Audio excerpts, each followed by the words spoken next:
Belajar Nusantara, komitmen terjaga untuk membangun bangsa. Siapkan pendidikan yang terbaik, generasi Indonesia akan tetap jaya.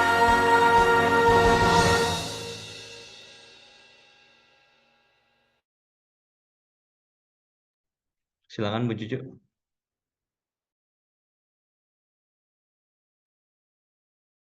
Baik, Assalamualaikum warahmatullahi wabarakatuh. Warahmatullahi wabarakatuh. Selamat malam Bapak Ibu guru hebat semua. Alhamdulillah malam hari ini kita bisa bertemu lagi di Ngopi Semalam, Ngobrol Pintar Selasa Malam di Komunitas Guru Belajar Nusantara Kabupaten Wonosobo, di Temu Pendidik Mingguan yang ke-138.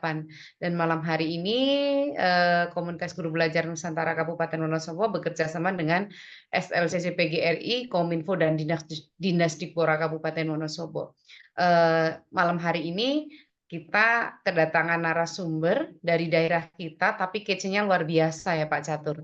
Dan beliau adalah Ibu Tri Sulistiowati sebagai narasumber pada malam hari ini dari SD Negeri 2 Limbangan. Beliau juga anggota Komunitas Guru Belajar Nusantara Kabupaten Wonosobo. Kita sapa dulu, selamat malam Ibu Tri. Selamat malam, Bu. Tadi kayaknya ada koreksi sedikit. Tri Susilowati. Oh, mohon maaf.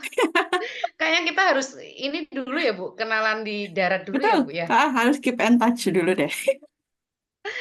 Ibu, padahal ini di depan saya tuh udah tertulis besar sekali tuh Susilowati gitu. Cuman jadi tadi itu sempat ini sama anak HP saya itu ketinggal hilang gitu. Saya tuh gitu. hilang HP-nya. Ternyata diumpetin sama anak. Jadi cemasnya sampai baca Susilowatinya jadi Sulistiowati. Oke, it's okay. Mohon maaf ya Bu ya. Oke, Iya. nggak apa-apa. Ya, selamat malam Ibu Tri. Selamat Ini saya panggilnya apa malam. ya Bu? Saya biasa dipanggil Bu Susi. Oh, Bu Susi, iya. Selamat malam Ibu Susi. Selamat malam, Ibu. Bu Juar ya. Iya. Apa kabar Ibu? Alhamdulillah luar biasa bisa bersama teman-teman KGBN. Dulu saya pernah ngisi STEM juga, tetapi masih basisnya kuliah WA. Jadi Oh iya iya, ya. jadi dulu Zaman Pak dulu ya, Catur. Oh iya, zaman betul. WA iya. Jadi Betul. ingat Jadi WA ya kuliahnya Pak kuliah Catur WA, ya. betul. Kuliah WA gitu. Jadi kita belum Zoom seperti ini.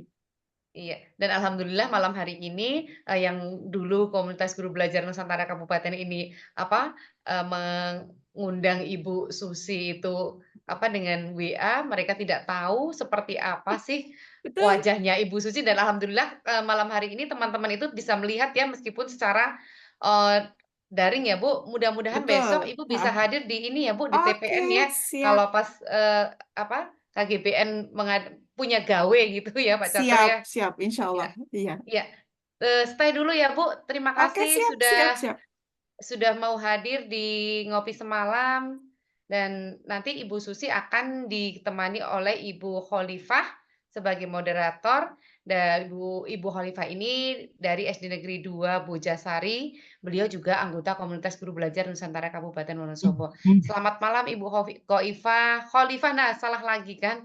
Ibu Khalifah, selamat malam. Cucu. Iya. Sehat. Kalau Ibu Khalifah saya udah ini ya Bu ya. Udah sering lihat ya Bu. Iya, familiar. Iya.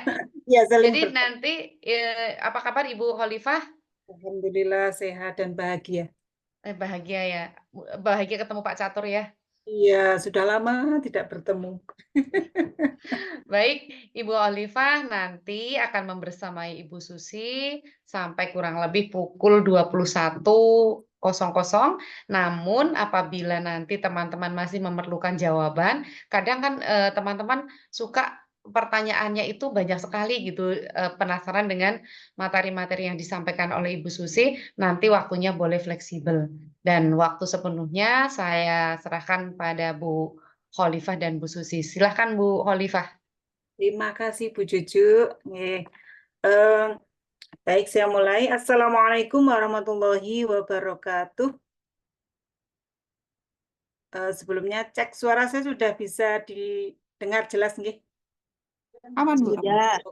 Terima kasih sekali. Selamat malam semuanya yang terhormat Ibu Cucu selaku Ketua KGBN dan juga para pengurus KGBN yang hebat. Selamat malam juga Bapak Ibu guru hebat, terkhusus pada narasumber kita yang cantik jelita, yang hebat, muda. Ini beliau Ibu Tri Susilowati. Perkenalkan, saya sebagai moderator untuk ngopi semalam, yaitu Ngobrol Pintar Selasa malam, pada TPN ke-138.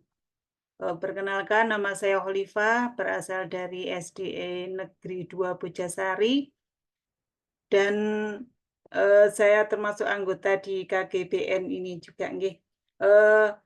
Bapak Ibu semuanya yang hebat, yang saya banggakan, pada malam hari ini kita akan berjumpa kembali pada acara ngopi tersebut, dan Bapak Ibu guru hebat tentunya dari kemarin-kemarin sudah melihat background-nya. Nah, ini background-nya untuk kita belajar pada pada malam hari ini, mohon maaf. Bapak Ibu guru hebat, banyak cara untuk meningkatkan tentunya kemampuan literasi murid di sekolah. Banyak sekali cara yang biasanya Bapak Ibu jumpai ataupun Bapak Ibu gunakan di sini. Nah, salah satu daripada cara untuk meningkatkan literasi pada yang akan disampaikan pada malam hari ini, salah satunya untuk implementasinya adalah untuk dengan menggunakan STEM, ya, atau Science, Technology, Engineering, and Mathematics dalam kegiatan pembelajaran. Dari bahasanya kayaknya kita bikin penasaran, ya. Apa sih itu STEM? Nah, apakah Bapak Ibu penasaran? Oke, di tengah-tengah kita sudah hadir beliau, Ibu hebat. Beliau adalah Bu Tri Susilowati. Takut Iya, salah. halo Ibu. Tri Susilowati dari SD Negeri 2 Limbangan. Dari Betul. penampilannya cantik. Tentunya Ini cuma di akan kamera doang, bikin Bu. penasaran dia, bikin penasaran untuk kita semuanya. Baik, Oke. langsung saja supaya penasaran daripada Bapak Ibu ini terpecahkan, mari kita bersama-sama menyimak apa yang akan disampaikan oleh narasumber kita nantinya. Namun sebelumnya akan saya sampaikan bahwa di acara pada malam hari ini nanti akan ada yang pertama adalah penyampaian dari narasumber, kemudian nanti akan ada setelah narasumber itu menyampaikan presentasinya, kemudian akan dilanjutkan dengan tanya jawab. Nah, untuk tanya jawab ini barangkali nanti di peserta ini banyak yang penasaran, nanti akan saya buka 2 termin.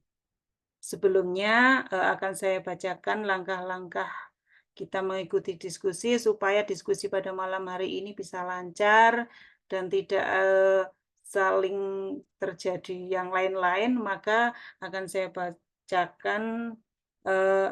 Alangkah baiknya nanti ketika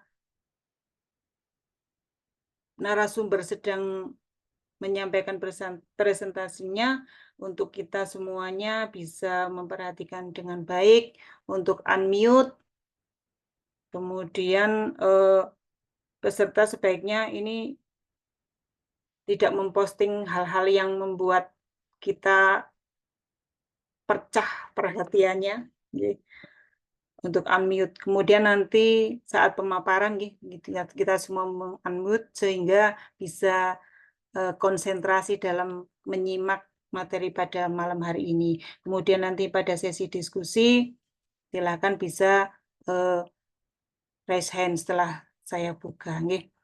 Baik, semuanya sebelum saya serahkan kepada narasumber kita, marilah kita bersama-sama kita mulai ngopi semalam pada malam hari ini. Kita mulai dengan berdoa bersama.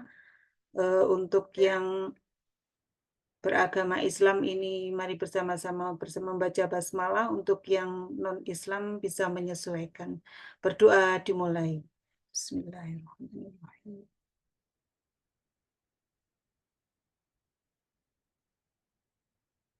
Terima kasih. Baik, mari kita bersama-sama menyimak paparan dari narasumber hebat kita dan pastikan panjenengan semua konsentrasi. Monggo kepada Ibu Tri Susilowati dipersilahkan. Oke, terima kasih sekali Bu Khalifah. Luar biasa sekali dengan pembukaannya yang ini kayaknya udah expert banget menjadi seorang moderator MC gitu ya. Terima kasih Bu atas penguatannya di awal tadi. Oke, teman-teman semuanya, Assalamualaikum warahmatullahi wabarakatuh. Perkenalkan, saya Tri Susilowati. Tadi sudah dikenalkan, saya Tri Susilowati. Saya dari SD Negeri 2 Limbangan. Kebetulan saya pernah mengisi KGBN dulu ketika masih jadul, belum seperti sekarang. Sekarang sudah wow sekali. Perkembangannya luar biasa. Saya mengikuti dari pertama dulu terbentuk hanya beberapa orang, terus berkembang. Dulu penyampaian materinya hanya melalui WA saja. Jadi seperti kita WA-an saja, mainan HP gitu ya. Lama-lama berkembang seperti sekarang ini kita bisa bertatap maya meskipun hanya maya, tetapi tidak mengurangi arti lah untuk kita semuanya dalam mengikuti kegiatan. Nah, salah satu hal yang membuat saya tertarik ketika di KGBN ini adalah benar-benar belajar. Jadi tidak ada sesuatu yang dikejar-kejar. Wah, Ibu tahu lah ya sekarang apa sih yang trending sekarang, yang dikejar-kejar sekarang apa sih gitu kan. Paham sekali ya. Jadi disinilah benar-benar teman-teman yang punya semangat belajar untuk belajar bersama tanpa ada tendensi apapun yang ada di dalamnya. Jadi memang kita semuanya ingin belajar. Bagaimanapun guru yang saya ingat betul kata-kata siapa ya waktu itu ya, guru yang berhak mengajar adalah guru yang selalu belajar. Disitulah saya langsung klik, oh iya benar, karena Itu ilmu dari Najwa pengetahuan. Shihab. Oh betul. Jadi karena guru yang guru yang selalu belajar, selalu mengupgrade ilmu pengetahuannya dan mengupgrade segala sesuatu yang ada di lingkungan sekitarnya. Ilmu pengetahuan bersifat dinamis, jadi tidak stuck, tidak diam di sini saja, tetap berkembang sesuai dengan kodrat alam dan kodrat zamannya seperti itu. Nah, Bapak Ibu, hari ini kita akan belajar bersama tentang pengimplementasian STEM. Jadi alurnya hari ini tujuannya adalah Bapak Ibu, saya ingin mengenalkan tentang STEM dan pengimplementasian STEM ini dalam kegiatan pembelajaran yang hubungannya dengan penguatan literasi untuk murid kita.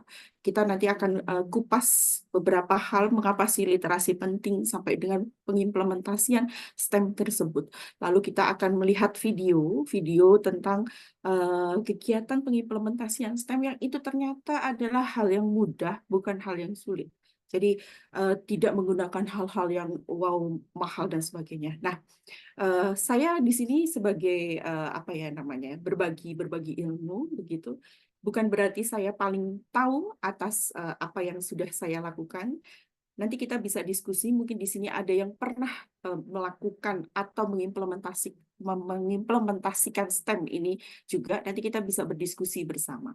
Jadi setelah saya memaparkan beberapa hal tentang STEM ini, oke, saya izin share screen. Sudah terlihat ya?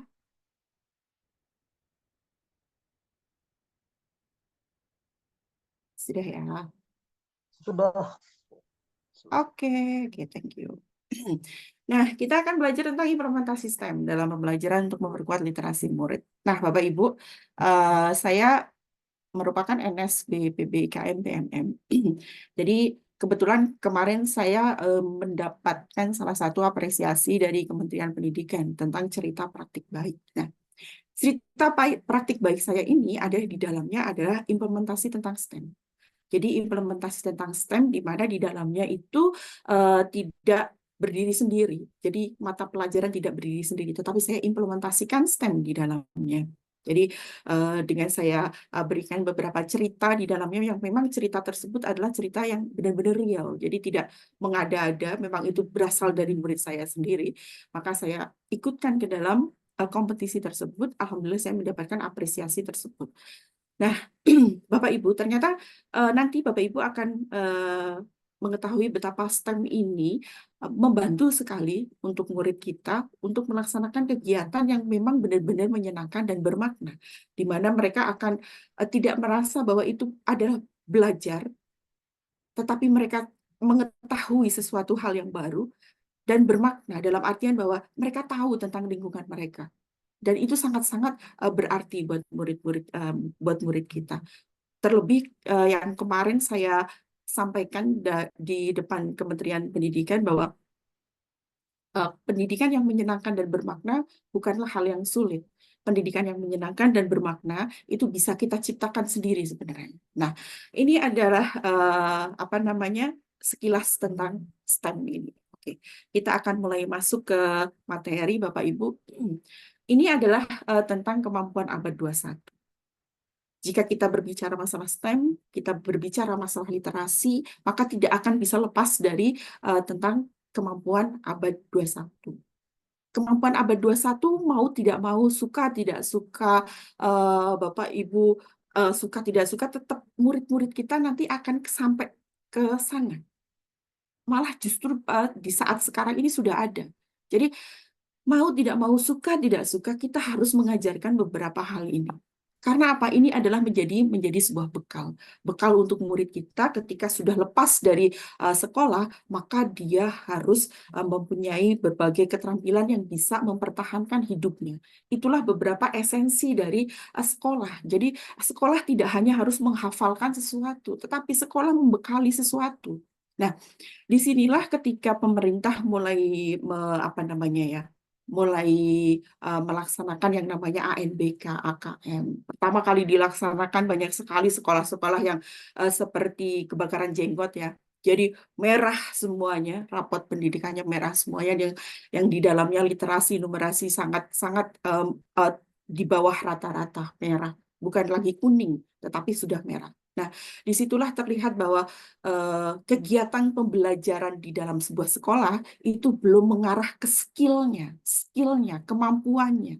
Jadi guru belum memberikan beberapa hal tentang keterampilan. Keterampilan apa, Bapak Ibu? Keterampilan untuk mengetahui atau membaca, menalar, lalu menyelesaikan beberapa permasalahan yang ada di sekitarnya. Nah, itulah yang dinamakan sebagai literasi. Jadi kemampuan anak untuk berliterasi baik literasi membaca maupun literasi matematika.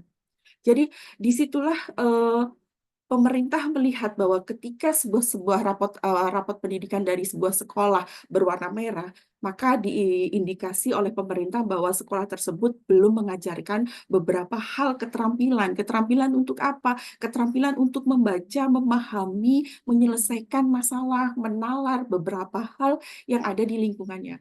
Maka dari itu ketika AKM keluar, soal ANBK keluar, itu apakah ada mata pelajaran matematika, IPS dan sebagainya? Tidak, tetapi apa? Literasi, berliterasi, dan literasi baik itu literasi sains, literasi berhitung, literasi matematika maupun literasi membaca. Jadi disitulah terlihat dengan pasti bahwa ini adalah sesuatu hal yang penting.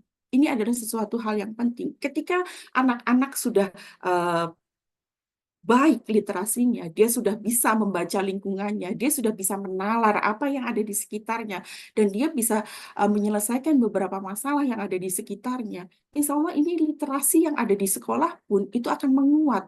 Literasi yang ada di sekolah pun akan naik. Seperti itu. Nah, Bapak Ibu bisa melihat di sini bahwa kemampuan abad 21 ini ada banyak sekali sebenarnya. Ada critical thinking and problem solving, ada creativity dan innovation, dan lain sebagainya. Ada komunikasi, kolaborasi, ada digital literasi, dan semuanya. Tetapi yang menjadi bungkus atau dasar utama untuk dia bisa mengetahui itu semua, mempunyai keterampilan itu semua adalah apa? Literasi. Literasi dan literasi numerasi. Karena apa? Ketika anak sudah bisa memahami apa yang ada di sekelilingnya, anak sudah bisa menalar, memahami, mengerti mengerti, lalu menyelesaikan beberapa masalah yang ada di lingkungan sekitarnya, maka dia akan mudah untuk mempunyai keterampilan-keterampilan abad 21 ini. Abad 21 ini, keterampilan abad 21 ini bukan sesuatu hal yang ada di mustahil. Tidak, Bapak Ibu, ini sudah ada menghadapi anak-anak kita. Jadi akan terasa tertinggal jauh ketika kita tidak mengajarkan berbagai hal tersebut. Nah, apakah mengajarkannya harus dengan mata pelajaran creativity? Tidak ya, Bapak Ibu ya.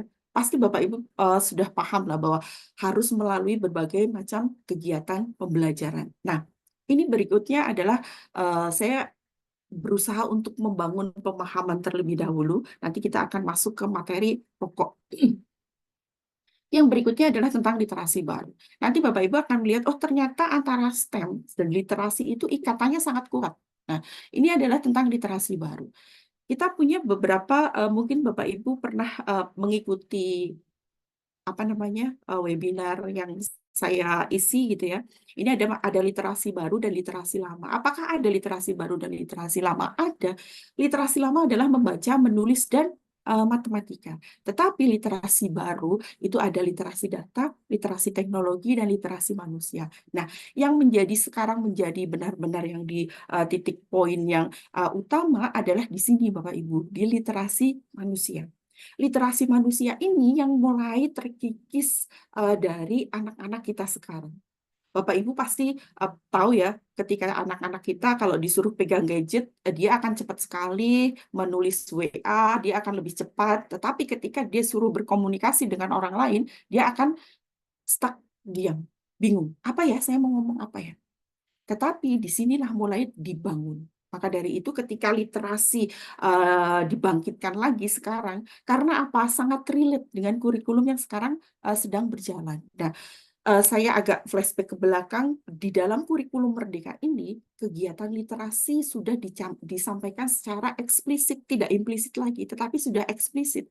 Nah, contohnya di mana? Contohnya pada kegiatan-kegiatan pembelajaran pada beberapa pembelajaran di kurikulum Merdeka ini.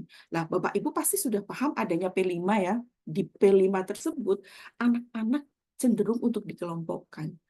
Lalu berkomunikasi antara satu anak dan anak yang lain. Ada juga dalam misalnya di topik kewirausahaan, anak-anak harus bisa menawarkan beberapa barang-barang yang dipakai. Kepada siapa? Kepada orang lain. Jadi di dalam kurikulum Merdeka ini terlihat sekali bahwa literasi manusia ini sedang mencoba untuk ditumbuhkan kembali. Karena apa?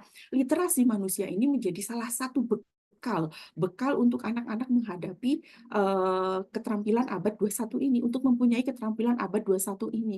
Literasi manusia ini tidak bisa dipisahkan karena apa? Manusia hakikatnya adalah makhluk sosial, maka dari itu literasi manusia di Indonesia mulai dibangkitkan kembali.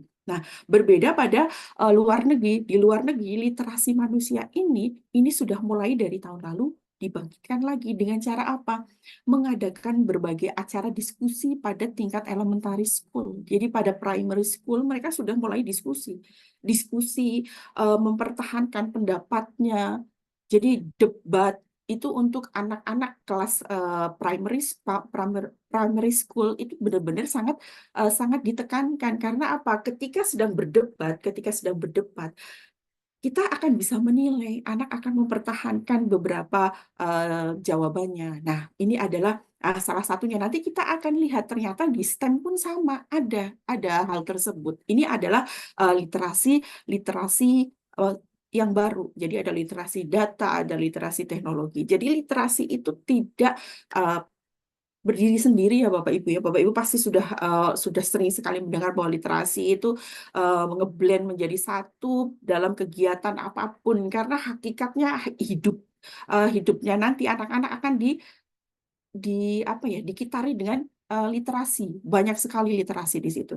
Oke, berikutnya. Menjadi literat di abad ke-21 apakah harus? Karena apa? Ketika anak-anak nanti ada di abad 21 di mana di sana informasi datang secara cepat sekali, berganti secara cepat sekali, teknologi berganti secara cepat sekali. Maka disitulah anak-anak kita harus membekali anak-anak untuk menjadi seorang yang literat. Karena apa? Ketika anak-anak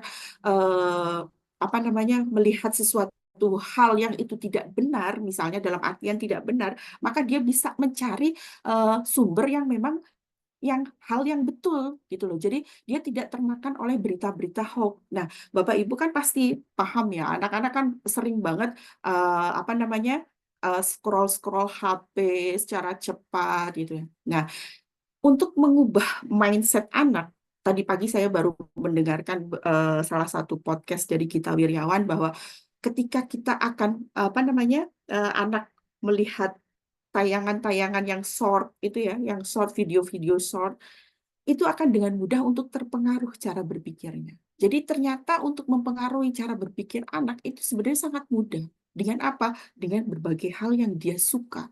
Kebetulan yang disuka di Indonesia adalah tentang video-video yang pendek. Kenapa sih TikTok sekarang jadi booming sekali? YouTube Short sekarang menjadi booming sekali. Karena apa? Durasinya pendek, durasinya tidak panjang. Nah, anak-anak sekarang cenderung akan lebih cepat sekali. Ketika melihat video yang panjang, dia akan lebih cepat untuk scroll karena bosen. Dia melihat TikTok karena apa? Dia videonya pendek-pendek. Dia tidak bosan di situ. Jadi dia lihat lagi yang lain, lihat lagi yang lain. Nah, disitulah harusnya kita bisa masuk. Oke, kita akan ke bagian berikutnya. Menjadi literat di abad ke-21. Kita harus membuat anak-anak kita menjadi literat di abad 21. Agar apa? Agar mereka bisa memahami lingkungannya.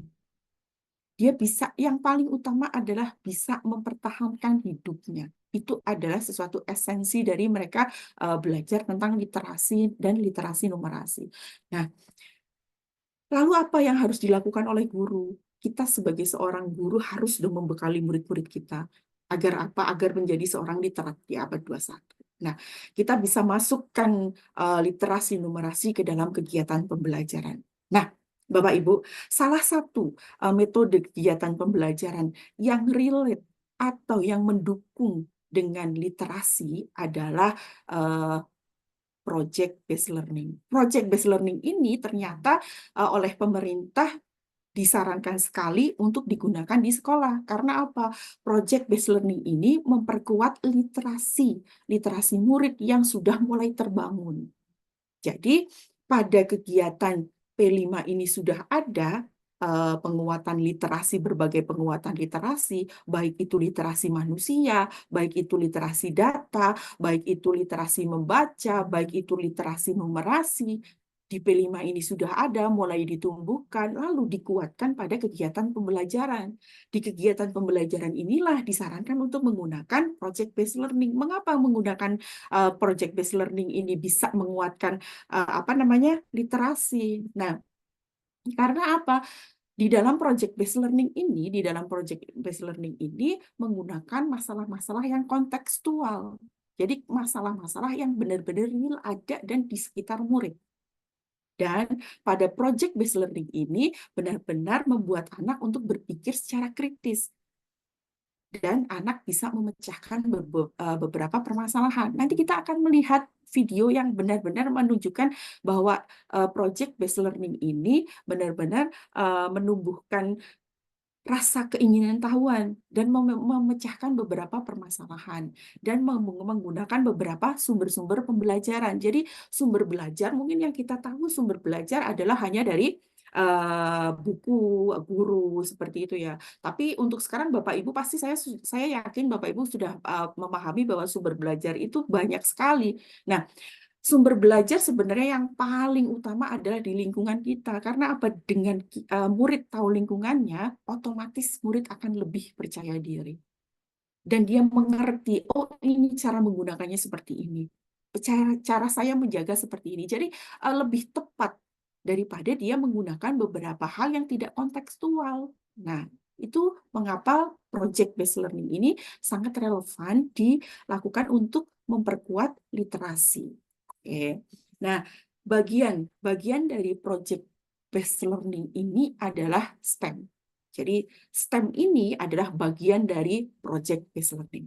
Saya mengimplementasikan STEM itu dari tahun 2000, sudah lama sekali. Jadi saya sudah mengimplementasikan STEM dari saya sebelum di sekolah yang sekarang, dan itu sudah saya saya paparkan di conference tingkat internasional ketika itu tentang penggunaan STEM untuk meningkatkan kemampuan murid berpikir kritis. Dan itu sudah terbukti karena apa? Saya bisa bilang di sini, saya bisa menyampaikan di sini karena apa? Saya sudah melakukan penelitiannya, saya sudah mengkaji, saya sudah mengolah hasil penelitian tersebut.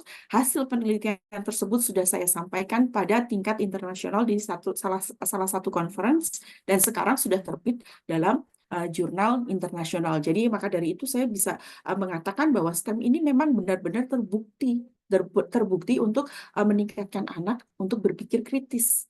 Nah, kita akan langsung masuk ke STEM.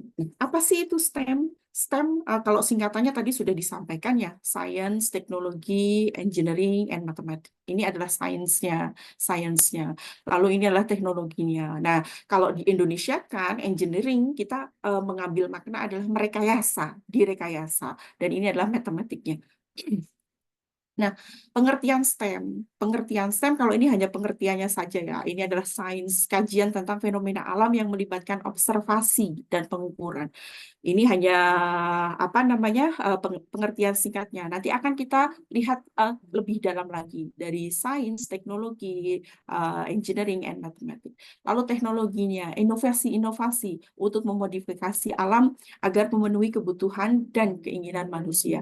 Jadi kalau di kata-kata yang pengertian ini mungkin pemikiran Bapak Ibu rumit sekali. Inovasi, alat, pasti modern sekali gitu. Tapi nanti kita akan melihat ternyata di dalamnya tidak seperti yang dibayangkan. Lalu rekayasa seperti apa? Mungkin bayangannya masih, rekayasa yang susah sekali gitu ya. Rekayasa, kalau saya berpikirnya rekayasa genetika gitu ya.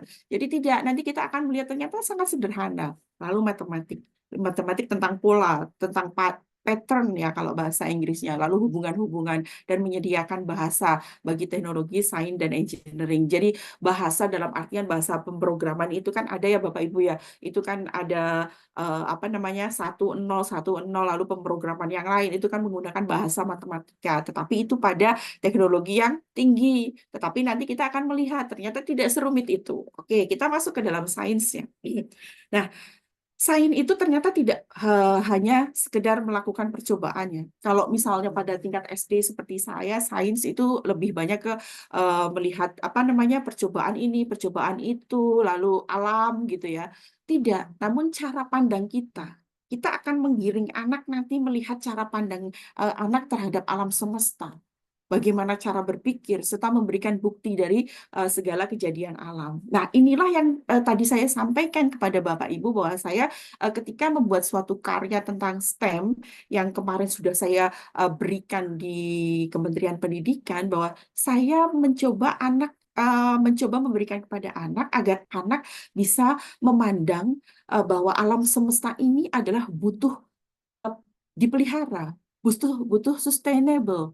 Jadi tidak stuck di situ dan habis, maka harus berkelanjutan. Sustainable development, jadi terus-menerus. Jadi saya mencoba untuk memberikan pemahaman kepada anak, sumber daya alam yang ada di sekitarnya itu adalah sumber daya alam yang harus dipelihara. Dalam artian kita bisa mengambil manfaatnya, tetapi jangan sampai manfaatnya habis dan itu akan hilang. Maka dari itu saya berikan kepada anak-anak bahwa ini adalah berkelanjutan, sustainable development. Jadi terus dibangun keberlanjutannya akan lebih bagus lagi, diberikan beberapa hal yang baik. Dalam artian ditambahi beberapa varian tentang berbagai tumbuhan, environment kalau bahasa sumber daya alam. Nah, seperti itu. Nah, sains adalah pendidikan untuk menjadikan siswa ingin tahu. Jadi di sains itu seperti itu. Anak ingin tahu tentang apa. Pertama yang saya bawa ke anak-anak adalah saya bawa anak-anak ke keliling desanya, saya tanya, kamu sudah tahu ini? Tidak tahu. Kamu tahu ada tumbuhan ini di dekat kamu? Tidak tahu. Kamu tahu ada sumber daya ini di sekitar kamu? Tidak tahu. Lah, disitulah mulai saya apa namanya concern bahwa pendidikan sumber daya alam yang berkelanjutan itu sangat baik. Karena apa? Di situ murid akan mengetahui manfaatnya dan itu yang akan membantu mereka untuk hidup, membantu mereka dan keluarga mereka. Nah, ini adalah tentang sains, proses yang memberikan informasi terkait fakta, fenomena yang terjadi.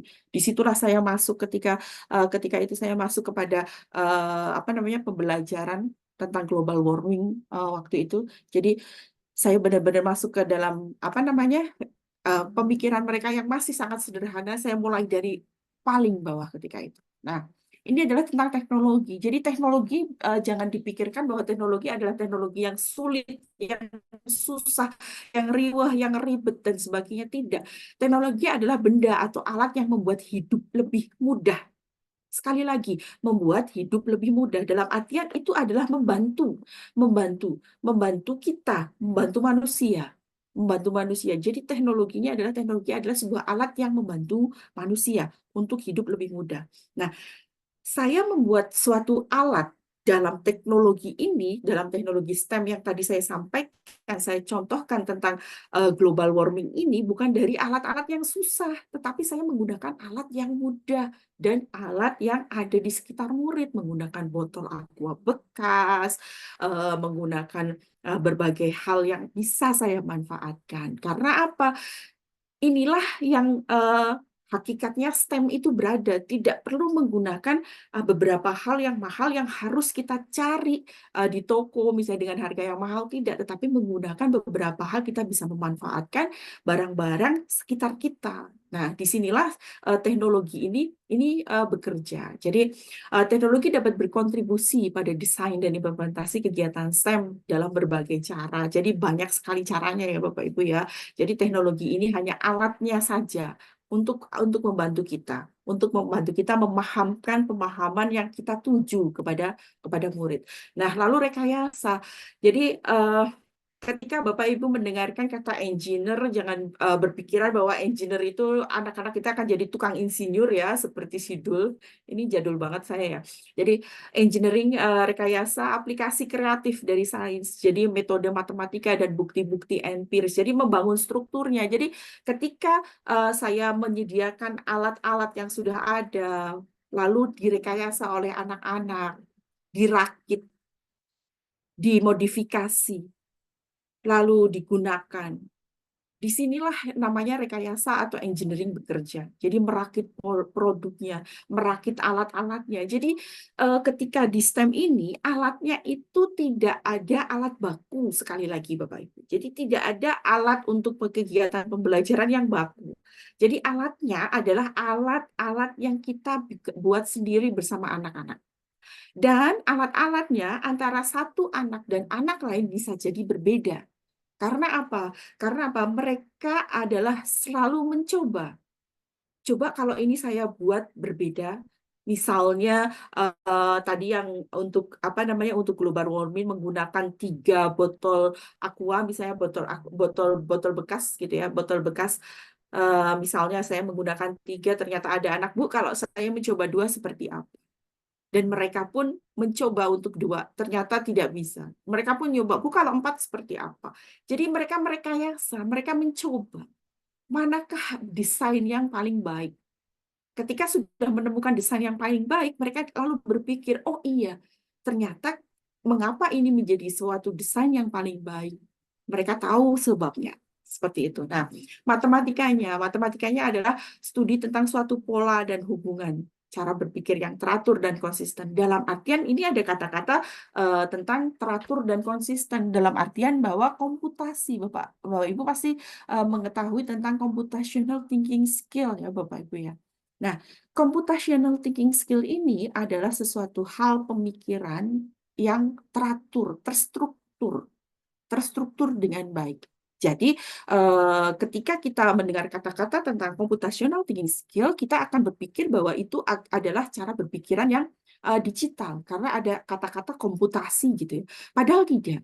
Computational thinking skill itu adalah cara berpikir. cara berpikir, secara komputasi, secara terstruktur rapi. Di dalam matematika, Bapak Ibu pasti paham yang suka matematika bahwa semuanya teratur dan terstruktur ketika Bapak Ibu mengerjakan soal matematika misalnya. Nah, prinsip inilah yang diambil untuk apa? Untuk mengimplementasikan STEM bahwa ini adalah teratur, terstruktur, computational thinking skill. Ketika di dunia digital, computational thinking skill ini sangat erat kaitannya dengan robotik. Robotik, Bapak Ibu pasti tahu dengan robotik. Di robotik ada namanya bahasa pemrograman namanya coding. Di coding inilah ada beberapa bahasa pemrograman dari urutan bahasa pemrograman yang dia tidak bisa lompat. Ketika bahasa pemrograman tersebut lompat, maka ini program tidak bisa jalan. Atau pemrograman di tengah dihilangkan, maka ini tidak bisa jalan. Inilah yang dinamakan sebagai computational thinking skill. Jadi kita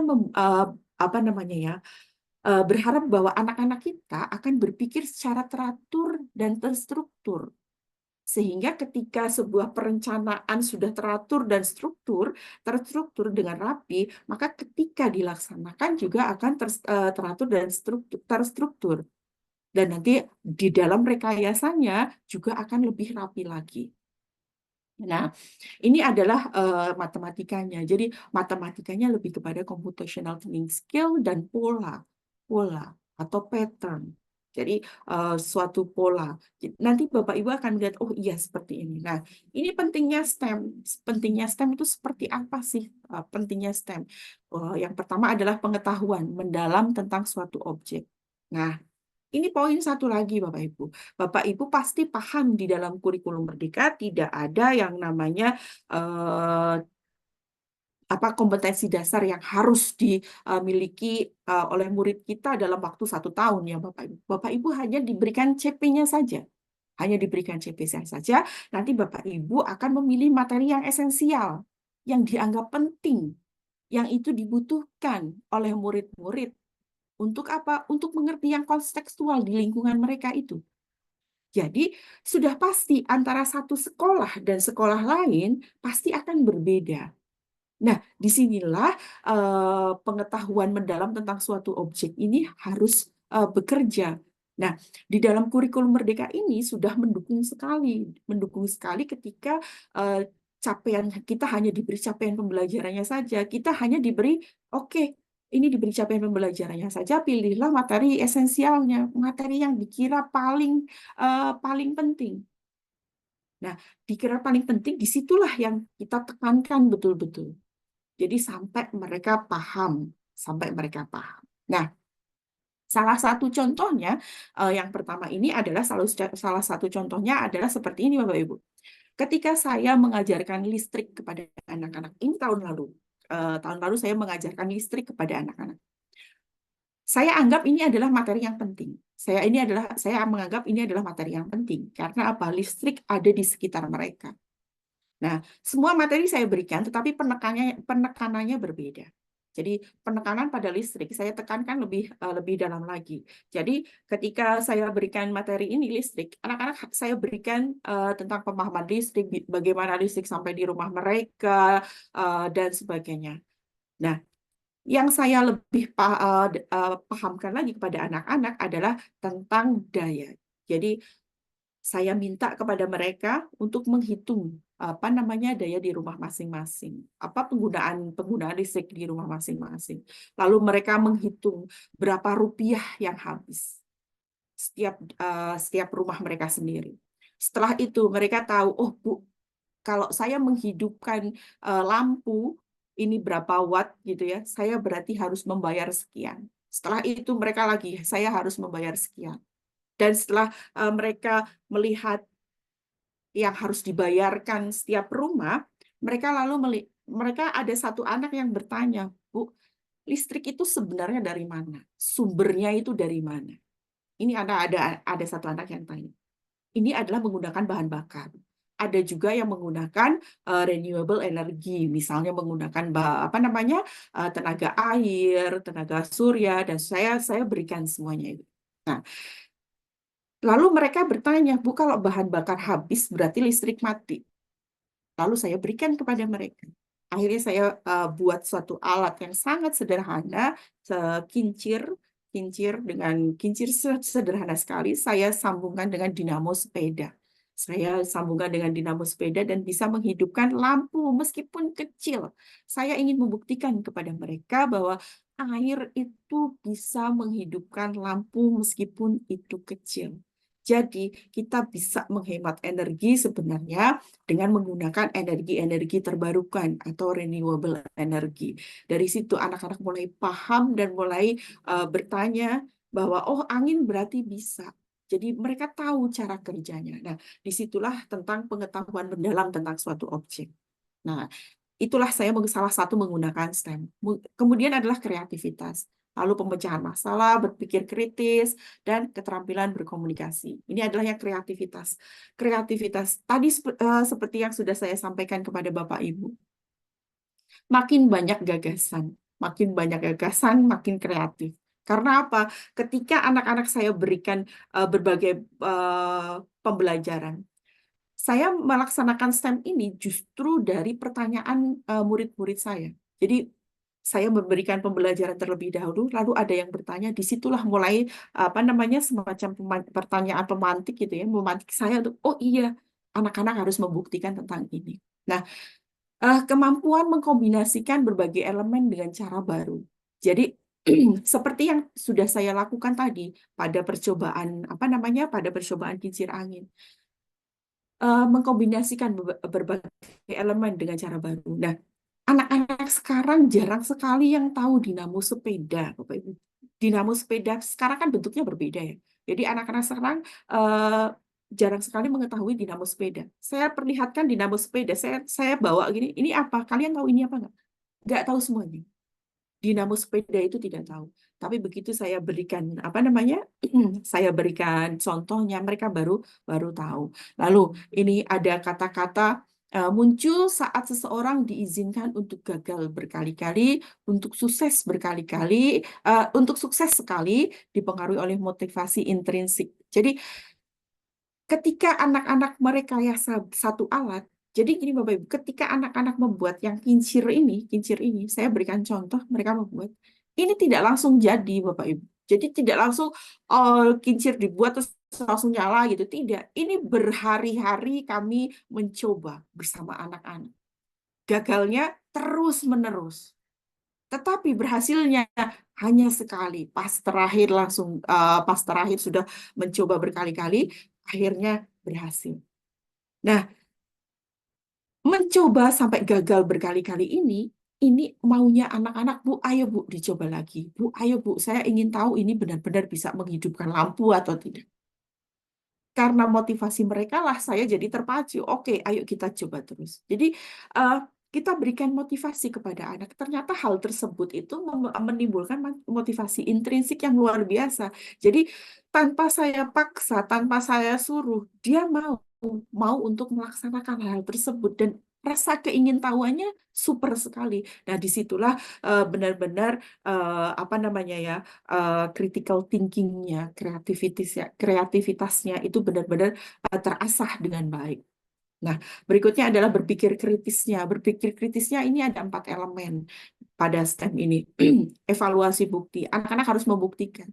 Jadi ketika saya memberikan memberikan satu statement kepada anak-anak bahwa air itu bisa menghidupkan lampu. Air itu bisa menjadi sumber energi. Energi itu tidak hanya dari energi listrik yang ada dari pemerintah saja, tetapi ada gitu loh. Ada yang dari air, angin, dan sebagainya. Mereka tanya, buktinya apa? Saya belum pernah lihat. Karena PLTA, lalu angin gitu, surya, mereka hanya melihat di televisi saja. Kalau surya memang sudah saya bawakan panel-panel surya yang kecil ya, tapi tidak bisa nyata bahwa iya ini bisa, karena untuk menjadi sebuah panel surya yang besar dan ada baterainya membutuhkan biaya yang sangat mahal. Jadi mereka bertanya, buktinya apa sih Bu kalau air bisa menjadi sumber energi? Lalu setelah itu menganalisis dan mensintesis bukti. Jadi setelah itu kita membuat suatu alat yang gagal berkali-kali. Kalau Bapak Ibu mesti paling itu berapa hari, tidak Bapak Ibu, itu sampai 2 bulan. Jadi gagal itu sampai 2 bulan. Saya ubah kincirnya, saya ubah baling-balingnya saya tambah. Jadi ditambah baling-balingnya bukannya malah menyala, malah semakin tidak bisa menyala. Ketika sudah menyala, saya tambah baling-balingnya bukannya tambah terang, ternyata malah tambah redup. Lalu setelah itu mereka menarik kesimpulan. Kesimpulannya, oh ternyata air itu bisa menjadi sumber energi jika, nah seperti itu. Jadi saya mencoba untuk memberikan pemahaman tentang renewable energy. Lalu tentang berpikir kritis berikutnya adalah melibatkan 3 cara berpikir: menalar, lalu membuat penilaian dan keputusan, lalu pemecahan masalah. Menalar di anak-anak menalar dulu tadi materinya menalar dulu. Lalu berpikir ahli. Mereka akan menjadi seorang ahli. Mereka akan menjadi seorang ahli bahwa oh iya aku bisa, aku tahu polanya, aku mengerti, aku paham. Jadi disitulah STEM mulai bekerja. Nah, lalu kolaborasi ini jelas sekali. Tadi yang dengan literasi manusia yang tadi, dalam STEM ini kolaborasi benar-benar digerakkan sekali, kemampuan mengaitkan pada lain dan dengan baik. Lalu empati, tadi pada literasi manusia, empati itu benar-benar dibangkitkan dengan P5 tadi. P5 adalah kegiatan P5, nah ini kegiatan pembelajarannya. Lalu kemampuan untuk bekerja sama, mempresentasikan ide dan mendengarkan ide orang lain. Nah, ini adalah salah satu hal yang anak-anak kita kurang sekarang, keterampilan mendengarkan. Banyak sekali anak-anak yang kurang bisa mendengarkan orang lain. Dia bisa berbicara, tetapi dia tidak bisa mendengarkan orang lain. Lalu bernegosiasi, seperti yang tadi saya sampaikan bahwa di luar negeri sana, anak-anak berdebat itu sedang mulai dibangkitkan lagi. Karena apa? Ketika berdebat akan memicu anak-anak untuk berpikir kritis, mempertahankan pendapatnya, lalu membuat keputusan dalam nuansa beda pendapat. Jadi tetap berbeda pendapat. Nah, ini kan ada dalam mata pelajaran PKN ya Bapak Ibu ya. Menghargai orang lain dan sebagainya. Lalu menghargai keputusan meskipun itu berbeda pendapat. Lalu komunikasi yang kompleks tadi sudah ada di literasi manusia. Di STEM pun itu komunikasi kompleks itu sangat ditumbuhkan. Komunikasi kompleks, menjelaskan perbedaan individu, lalu lebih dari sekedar harapan umum seputar ketergantungan pendidikan, lalu lisan, verbal, visual, nonverbal, hal yang tidak terucap, itu ada semuanya pada STEM karena komunikasinya sangat kompleks. Nah, inilah mengapa antara STEM ini masuk dalam project based learning, kaitannya sangat erat dengan penguatan literasi di sekolah. Kalau STEM hanya sekedar teori seperti ini akan terasa membosankan. Karena apa? Oh iya, seperti ini, seperti itu. Tapi ketika STEM dengan praktek, itu akan menjadi sangat menyenangkan. Kemarin saya mengisi di SMP Kaliwiro di sana, benar-benar dari pukul 10 sampai pukul berapa itu ya, 15 kalau tidak salah, itu benar-benar bintek ya. Jadi semuanya bersemangat, tidak ada yang ngantuk karena apa, semuanya praktis, semuanya praktek. Jadi itulah indahnya STEM, tidak ada rasa bosan anak-anak nantinya. Nah, ini adalah karakteristiknya STEM, integrasi ke multidisiplin ya. Jadi semuanya. Lalu pemecahan masalah dunia nyata. Kita nanti akan lihat di video. Ternyata STEM itu memang pemecah masalah dunia nyata dalam artian gini, kita memberikan kepada anak itu segala hal yang ada di sekitarnya. Jadi mereka bisa memecahkan permasalahan yang ada di sekitarnya. Lalu pengembang keterampilan abad 21 seperti yang tadi sudah saya sampaikan pertama, pembelajaran aktif, maksudnya apa? Mereka senang, menyenangkan, dan bermakna. Pemanfaatan teknologi tidak hanya teknologi informasi, teknologi gadget gitu, tidak. Lalu orientasinya pada proses. Nah, sekali lagi, ini relate sekali dengan kurikulum merdeka, di mana kurikulum merdeka sangat menekankan adanya proses, bukan hasil akhir. Karena apa? Proses hasil akhir ini, jika prosesnya ini benar-benar dilalui, maka hasil akhir insya Allah akan baik. Maka dari itu kurikulum merdeka pun seperti ini. Di STEM pun itu sama, orientasinya pada proses, bukan orientasi pada hasil. Karena proses inilah yang akan membangun cara berpikir. Cara berpikir inilah yang paling penting daripada hasilnya. Nah, ini contoh penerapannya. Nah, contoh penerapannya mungkin Pak Catur bisa menayangkan video. Jadi ini adalah contoh penerapan dari STEM. Ini adalah juara 2 dari pembatik STEM tingkat SD, anak kelas 3 SD, Bapak Ibu. Pak Catur bisa, Bentar, berarti di file yang tadi Bu Susi kirim ke aku, iya, betul. bentar ya.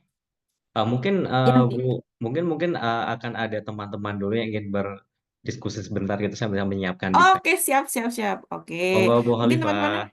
Uh, Terima kasih sekali.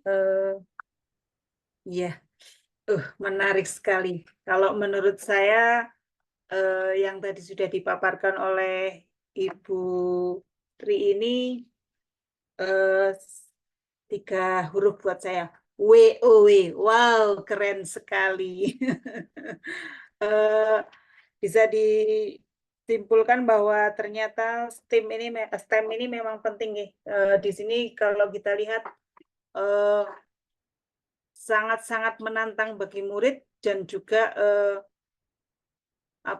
memantik murid untuk selalu tertantang untuk meningkatkan kreativitasnya, dan di situ melatih juga kita untuk supaya murid itu kita tuntun untuk selalu berpikir kritis di situ nih, tantang. Nah, kalau sesuai dengan abad sekarang ini, abad 21 ini sekali untuk modal STEM ini nih, untuk kegiatan-kegiatan STEM ini. Baik, barangkali untuk akan diskusi, atau Pak Catur sudah siap dengan sebentar lagi. videonya? Mungkin sebentar lagi Bu Oh, Bu Khalifah. Mungkin oke. buat teman-teman yang ingin diskusi dulu ya. Barangkali ada yang pengen kita lanjut untuk diskusinya, bahwa STEM ini tentunya semakin penasaran. Nah, kalau menurut saya, bagaimana sih kalau kalau saya penasaran saja, karena di sini STEM ini kira-kira bisa dilaksanakan oleh guru yang nyun sewunya usianya sudah out, tetapi iya, bisa tidak sih kira-kira ya Bu untuk melaksanakan hal yang seperti ini? Oke, Bu. Wah, STEM itu bisa sekali untuk dilaksanakan di sekolah mana saja satu. Yang kedua adalah STEM itu bisa dilaksanakan oleh semua guru, maksudnya tetapi ada syarat dan ketentuan jika guru tersebut mau belajar. Nah, STEM ini benar-benar tidak membatasi apapun. Kemarin saya mengisi di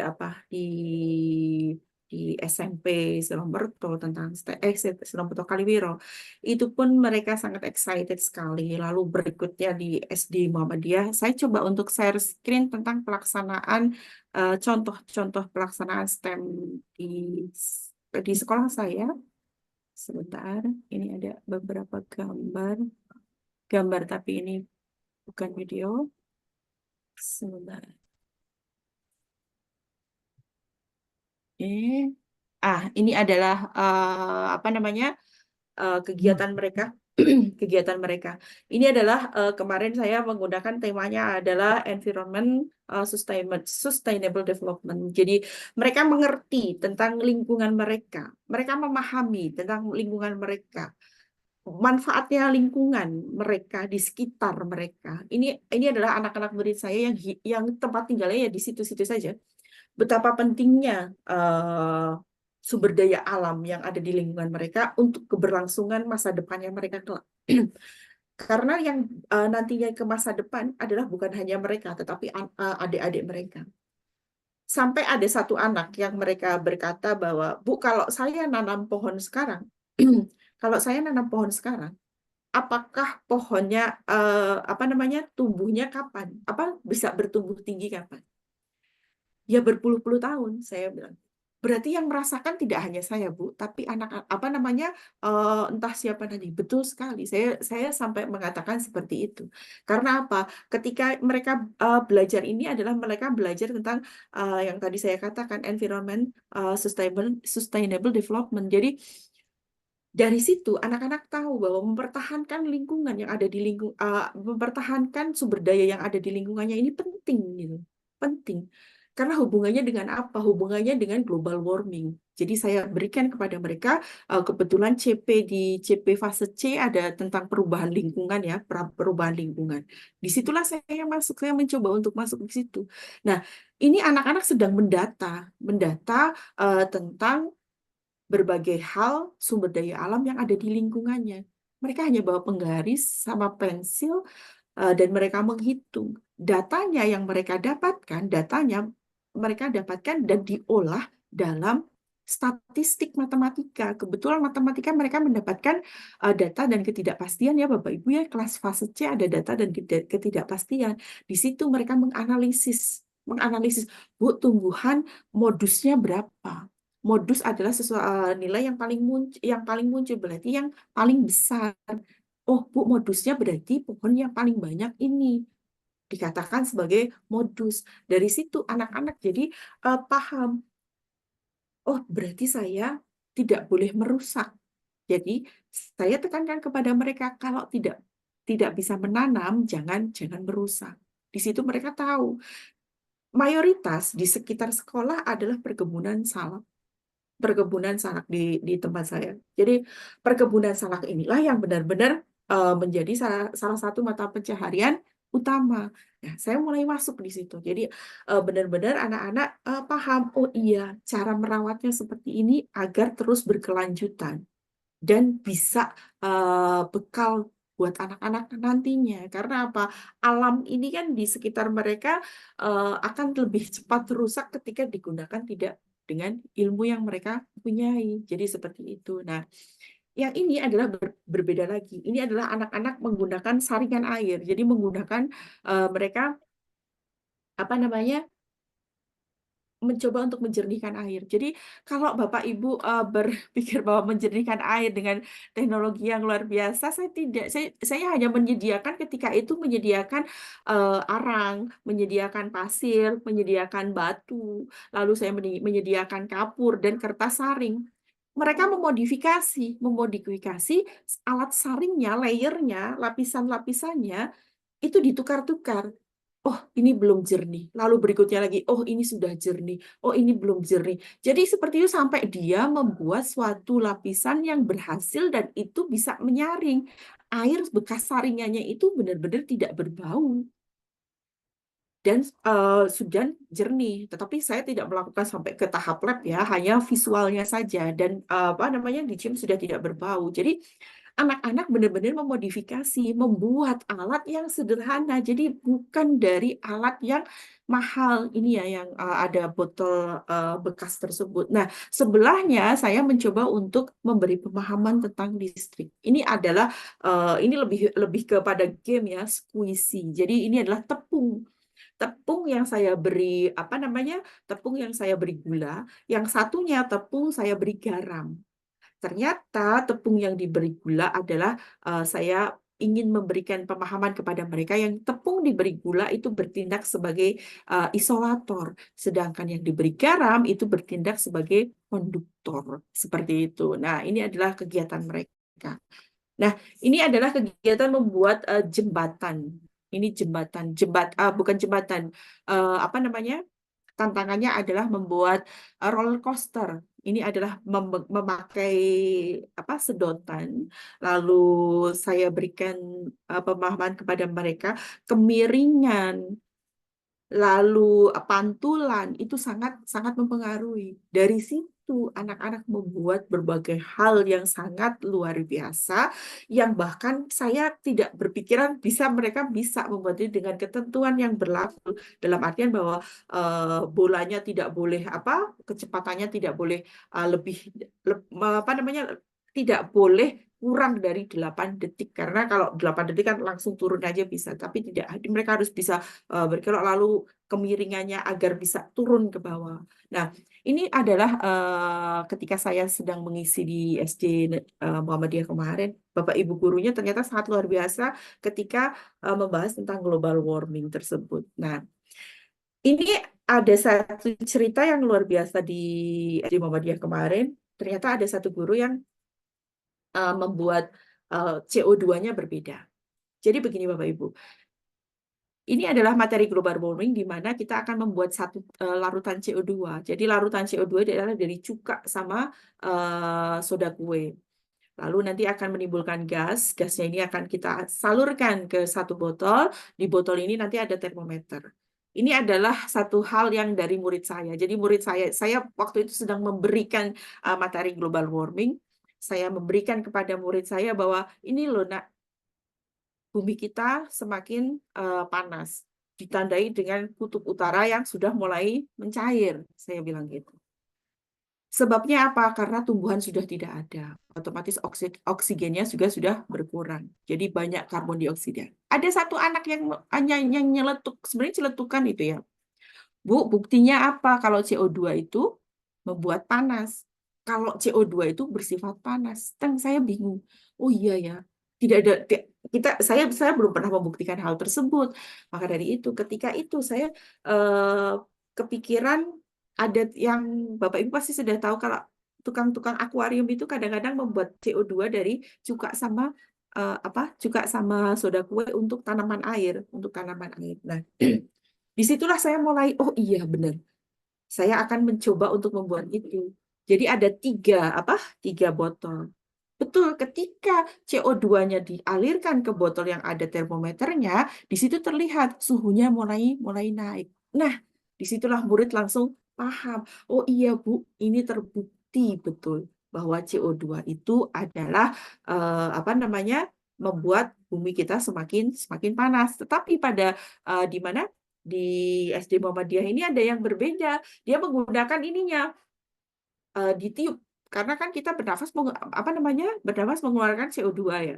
Jadi dia bernafas mengeluarkan CO2 di botol tersebut dan ternyata suhunya naik secara drastis, cepat sekali daripada pakai yang tadi soda kue dan cuka tadi. Nah, ternyata hal tersebut sesuai dengan literatur yang sudah ada bahwa manusia adalah penyumbang CO2 terbesar di bumi. Seperti itu. Jika tidak diimbangi dengan pohon-pohonan yang ada, maka bumi ini akan semakin panas. Jadi kemarin saya mendapatkan hal yang baru. Nah, ini adalah salah satu rekayasanya, merekayasa alat tersebut. Jadi tidak dimasukkan ke botol, tetapi menggunakan pernafasannya sendiri. Ternyata naiknya lebih cepat dan itu sesuai dengan literatur yang ada, bahwa literatur yang ada itu mengatakan bahwa manusia adalah penyumbang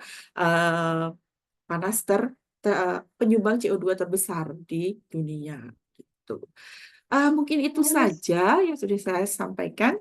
Videonya udah Sepertinya siap kayaknya. Oke, siap. Oke.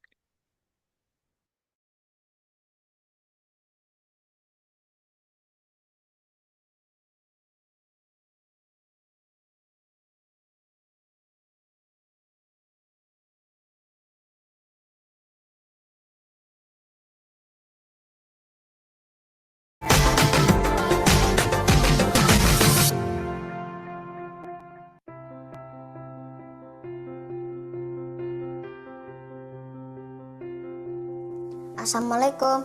Hai, nama saya Syafwan Ariterna Budiawan. Saya siswa kelas 3 SD. Saya sekolah di Sekolah Pribadi Bandung. Saya salah satu finalis Ki Hajar STEM 2020 jenjang sekolah dasar. Saya ingin memperkenalkan proyek STEM saya yang berjudul Teknologi Biofotoreaktor Sederhana Penghasil Oksigen. Dunia saat ini sedang mengalami pandemi COVID-19. Untuk keselamatan, saya dan adik-adik saya harus selalu berada di rumah. Kami tidak bisa bebas bermain di luar seperti dulu. Saya dan kedua adik saya selalu bermain bersama. Namun, kami juga harus selalu menjaga kesehatan. Terus-menerus berada di rumah terkadang membuat kami menjadi penat, karena kami semua mengeluarkan gas karbon dioksida. Kami perlu gas oksigen yang murah dan mudah didapatkan. Ibu guru bilang, tumbuhan juga bisa menghasilkan oksigen. Ibu guru juga mengatakan bahwa tumbuhan menghasilkan oksigen melalui proses fotosintesis dengan memanfaatkan cahaya matahari.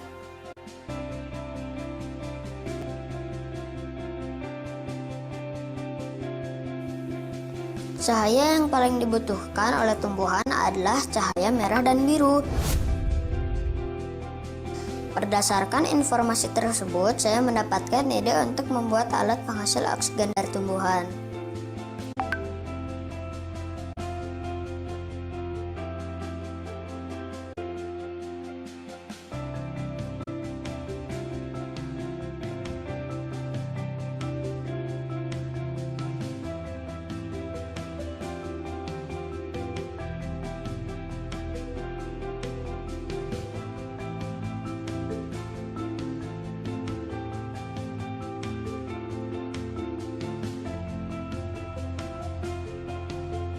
Project STEM ini bertujuan untuk menghasilkan oksigen dengan mudah dan cepat, sehingga kualitas udara di rumah semakin meningkat.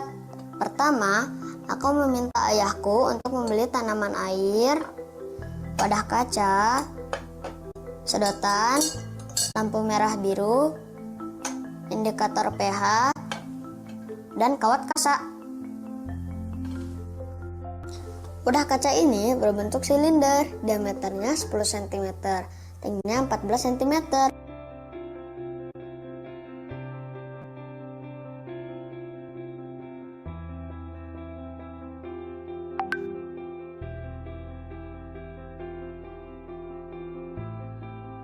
Setelah dihitung volumenya, wadah kaca ini bisa menampung air sebanyak 1100 cm3. Ibu guru bilang, gas karbon dioksida bisa membuat air menjadi asam. Hal itu memberikan ide bagi saya. Bagaimana jika alat ini bisa mendeteksi keasaman air karena gas karbon dioksida?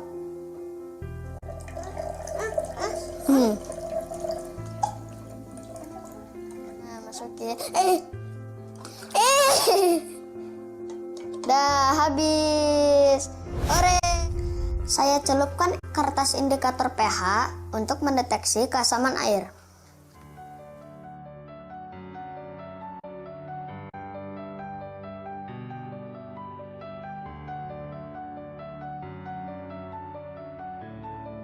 Ternyata setelah disamakan dengan kertas indikator pH ini, pH airnya sekitar 8 atau 9. Ibu guru bilang tumbuhan bisa mengubah gas karbon dioksida dan air menjadi gula dan oksigen. Berarti kita bisa memberi makan tanaman dengan nafas kita dong. Mari kita coba tiupkan nafas kita ke larutan ini.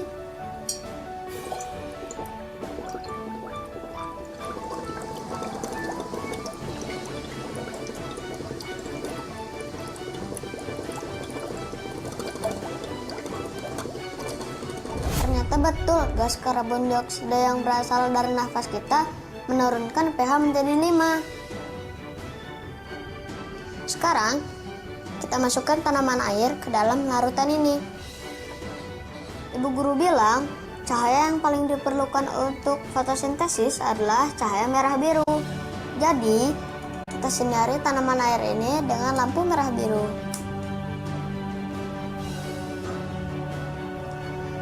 Inilah teknologi yang disebut biofotoreaktor.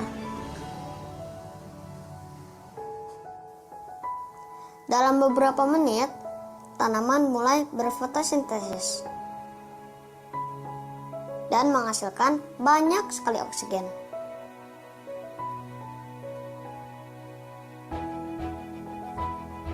Teman-teman, gelembung yang keluar dari tanaman ini adalah gas oksigen yang meningkatkan kualitas udara di rumah kita.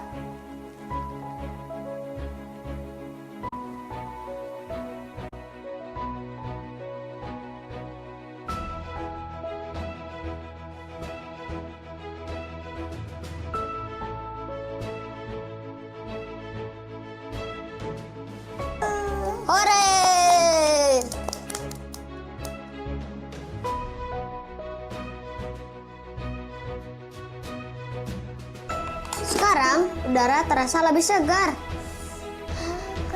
Siaga.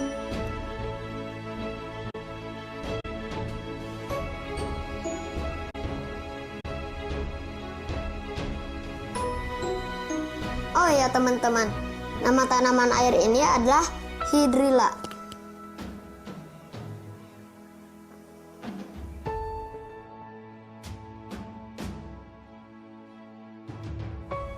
Proses fotosintesis ini menghasilkan gula dan oksigen.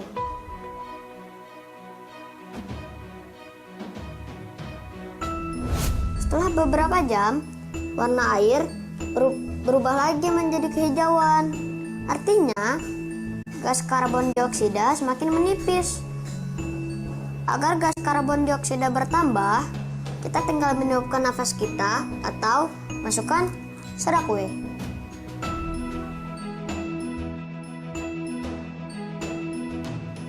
Kesimpulannya, alat ini adalah alat penghasil oksigen yang murah dan mudah dibuat. Kita hanya perlu meniupkan nafas kita untuk menghasilkan karbon dioksida. Alat ini juga bisa bekerja di rumah tanpa memerlukan cahaya matahari. Jadi, kita tidak perlu keluar rumah. Alat ini juga bisa dijadikan untuk lampu tidur. Lampunya bagus sekali. Jangan lupa ditutupi kawat kasa agar tidak dihinggapi nyamuk. Seperti ini. Sekian video dari saya. Terima kasih telah menonton. Wassalamualaikum warahmatullahi wabarakatuh.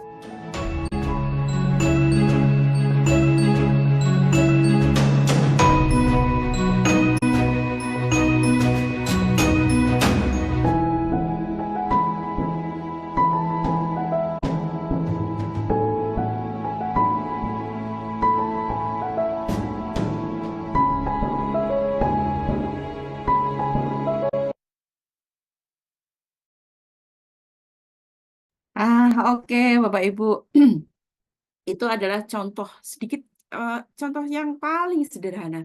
Jadi ketika permasalahannya itu diangkat secara konstekstual, ada di lingkungannya dia sendiri dan tidak menggunakan rekayasanya, tidak menggunakan beberapa hal yang sulit dan rumit, tetapi berdasarkan basicnya adalah pengetahuannya dia yang paling dasar dan bukan menggunakan alat-alat atau tools yang mahal, tidak, tetapi ada di lingkungannya mereka dan menggunakan prinsipnya ketika tumbuhan sudah kurang makanannya, dalam artian bahwa makanan tumbuhan adalah dalam video tersebut makanan tumbuhan adalah karbon dioksida. Dia memberikan karbon dioksida baik menggunakan soda kue atau dia tiup seperti itu, maka akan karbon dioksidanya ini akan naik dan dia juga memperlihatkan bagaimana sebenarnya ternyata tumbuhan ini menghasilkan oksigen. Terlihat gelembung-gelembungnya, lalu terlihat juga seperti apa prosesnya. Nah, ilmu-ilmu yang dasar dia dapatkan adalah ilmu tidak dari satu sumber, tetapi banyak sumber. Tadi sudah dikatakan di dalam video tersebut bahwa ada dari gurunya, dari orang tuanya. Jadi dia baca juga. Jadi berdasarkan informasi yang dia dapat dari berbagai sumber, dia terapkan di situ. Jadi memang kalau kita belajar dari pusat pendidikan, bahwa pendidikan itu tidak hanya fokus pada guru saja, tetapi pada orang tua dan murid, maka akan menjadi sesuatu hal hasil pendidikan yang sangat luar biasa. Contohnya tadi, jadi informasi itu ada dari orang tuanya, dari lingkungannya, sampai dia tahu bahwa cahaya yang digunakan untuk fotosintesis adalah cahaya biru dan merah, maka dia menggunakan lampu LED yang biru dan merah yang ada di sekitar kita ya, dijual banyak sekali lampu LED itu, maka akan menghasilkan hal yang wow sekali. Dari hal yang kecil ada di sekitarnya menggunakan hidrilla pun waktu itu saya lihat di sungai di Silomerto kalau nggak salah, ada itu hidrilla banyak sekali di sungai-sungai. Kita bisa ambil sedikit, kita bisa perlihatkan kepada murid kita, ini loh cara fotosintesis. Jadi dengan seperti itu kita akan memperlihatkan kepada anak.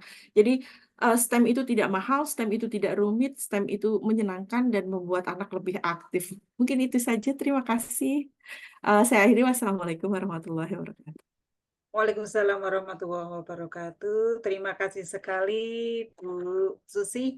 Wah, menarik sekali ini, kita semakin tambah penasaran ini malahan. Intinya bahwa STEM ini adalah kita memanfaatkan lingkungan sekitar, tetapi di situ menantang anak untuk pengalaman dan ini menjadi guru yang paling top sekali di sini. Karena anak-anak langsung terjun ke lapangan langsung ya, kita seperti itu. Baik untuk semuanya, tentunya dari yang tadi sudah dipaparkan oleh Bu Susi, ini untuk selanjutnya ada sesi tanya jawab. Barangkali ada yang mau ditanyakan dan barangkali yang masih ada yang penasaran banyak mungkin. Untuk itu akan saya buka. Untuk yang termin pertama ada 3 penanya. Monggo untuk yang akan bertanya, silakan untuk raise hand atau mengangkat tangan. Monggo. Alhamdulillah ini pada malam hari ini sudah mencapai 117 peserta. Wah, cukup hangat sekali ini. Nggih. Monggo.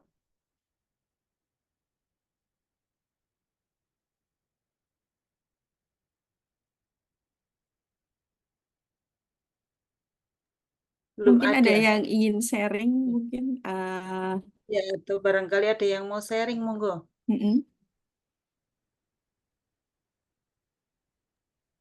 Ini bingung atau Monggo. gitu? Ya, Mungkin Pak ini Pras kalau misalnya tingkat STEM-nya di tingkat SMK gimana?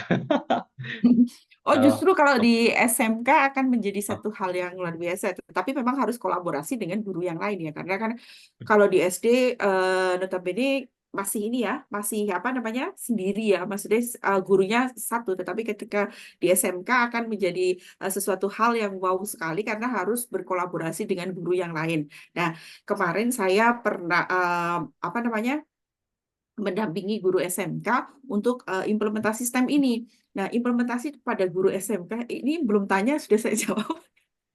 Jadi pada guru SMK ini luar biasa sekali karena apa?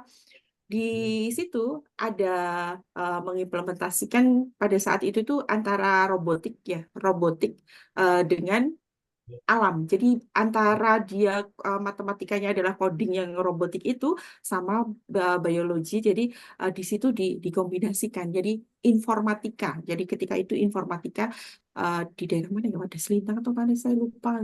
Jadi sama yang di sini di mana di biologinya. Dan itu sangat sangat luar biasa banget ketika apa namanya robotik ini bisa dimanfaatkan waktu itu untuk memanfaatkan apa ya? Saya lupa karena udah lama banget ya, udah beberapa tahun yang lalu. Dan itu benar-benar membuat murid bekerja dengan sangat senang sekali karena apa? Di situ dia bisa berkolaborasi dengan teman, memanfaatkan lingkungan sekitarnya, terutama untuk sumber daya alam yang ada di daerah situ. Jadi robotnya itu kalau tidak salah membantu apa penyiraman kalau tidak salah. Kalau tidak salah seperti itu. Saya agak lupa waktu itu karena waktu itu musim kering kalau nggak salah. Nah, itulah yang benar-benar keren banget ketika saya masuk ke dunia SMK. Nah, hal yang lain lagi di SMK yang waktu itu saya apa namanya dampingi pada apa namanya tingkat karena kalau tingkat lanjut peran guru itu hanya sebagai fasilitator tuh benar-benar fasilitator ya. Kalau kalau di SD kan masih agak ini ya Pak Catur ya kita masih agak ikut andil di dalamnya gitu karena kita apa jaraknya yang agak jauh. Tetapi kalau SMK itu benar-benar mereka itu mencari informasi sendiri. Mereka mencari kita hanya memberikan beberapa komen atau perintah, mereka mencari sendiri dan diberikan beberapa hal yang pemantiknya mereka bisa jalan sendiri dan luar biasa sekali ketika saya mendampingi SMK tersebut.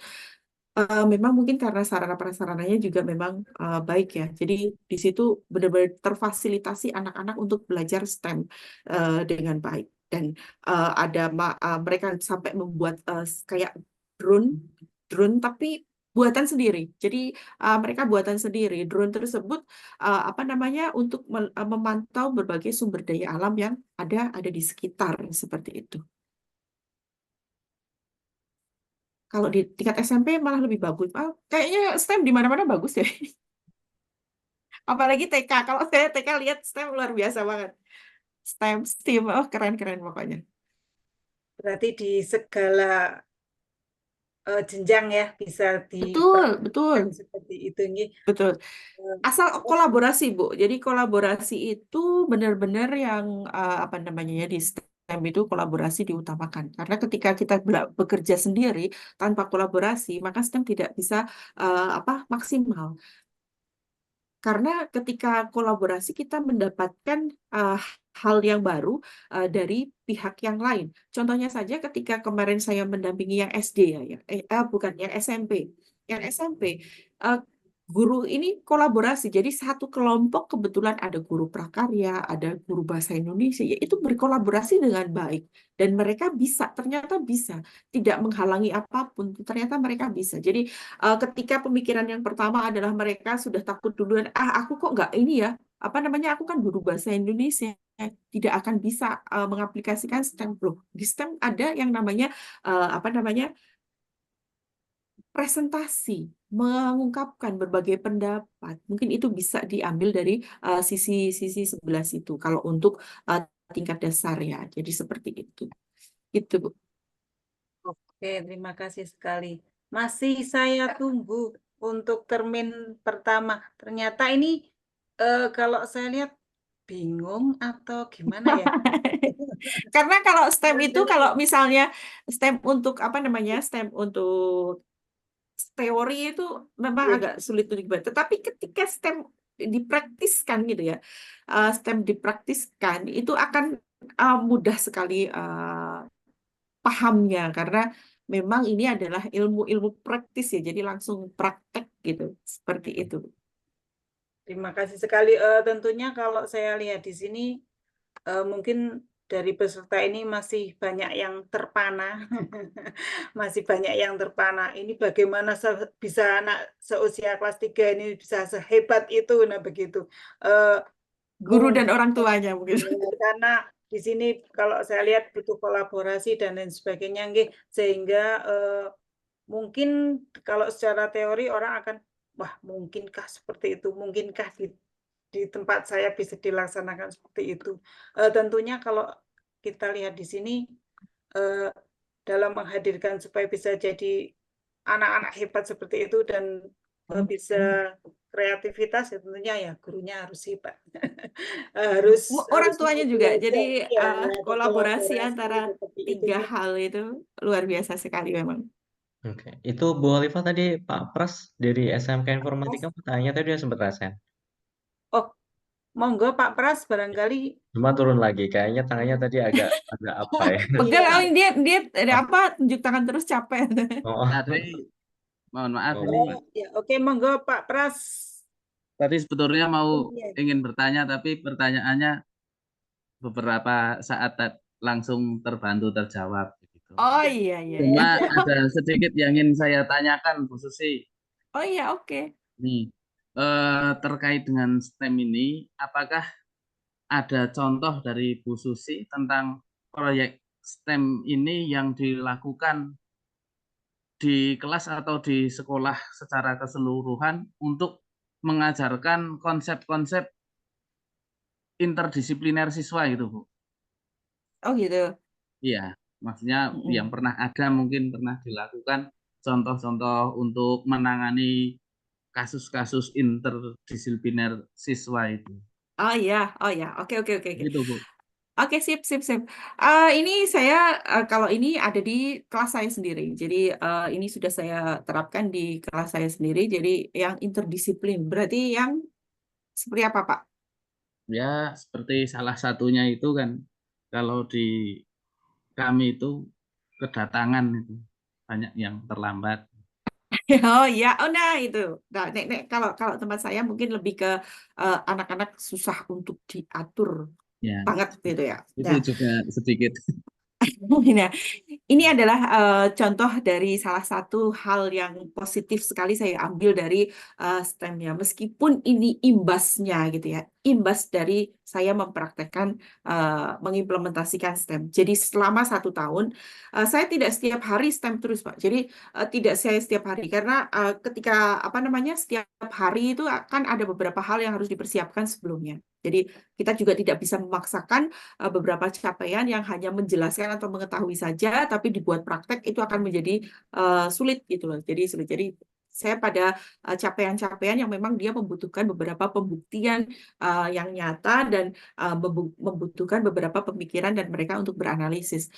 Jadi ketika yang saya sampaikan kepada teman-teman semuanya tadi ada foto-foto itu, foto-foto yang air, lalu foto-foto yang apa listrik, lalu sebenarnya ada satu lagi foto-foto yang dia mengukur oksigen serta kincir air itu adalah 1 tahun, 1 tahun pembelajaran sebenarnya masih banyak, tapi yang saya abadikan hanya itu.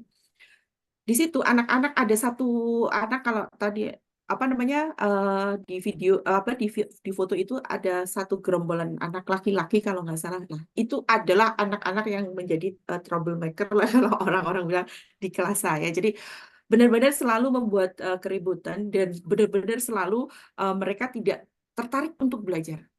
Datang selalu terlambat dan dia tidak suka untuk belajar, dia bosan. Tetapi ketika saya mengimplementasikan itu, ada rasa penasaran. Setiap saya datang ke sekolah, Bu, hari ini kita belajar apa?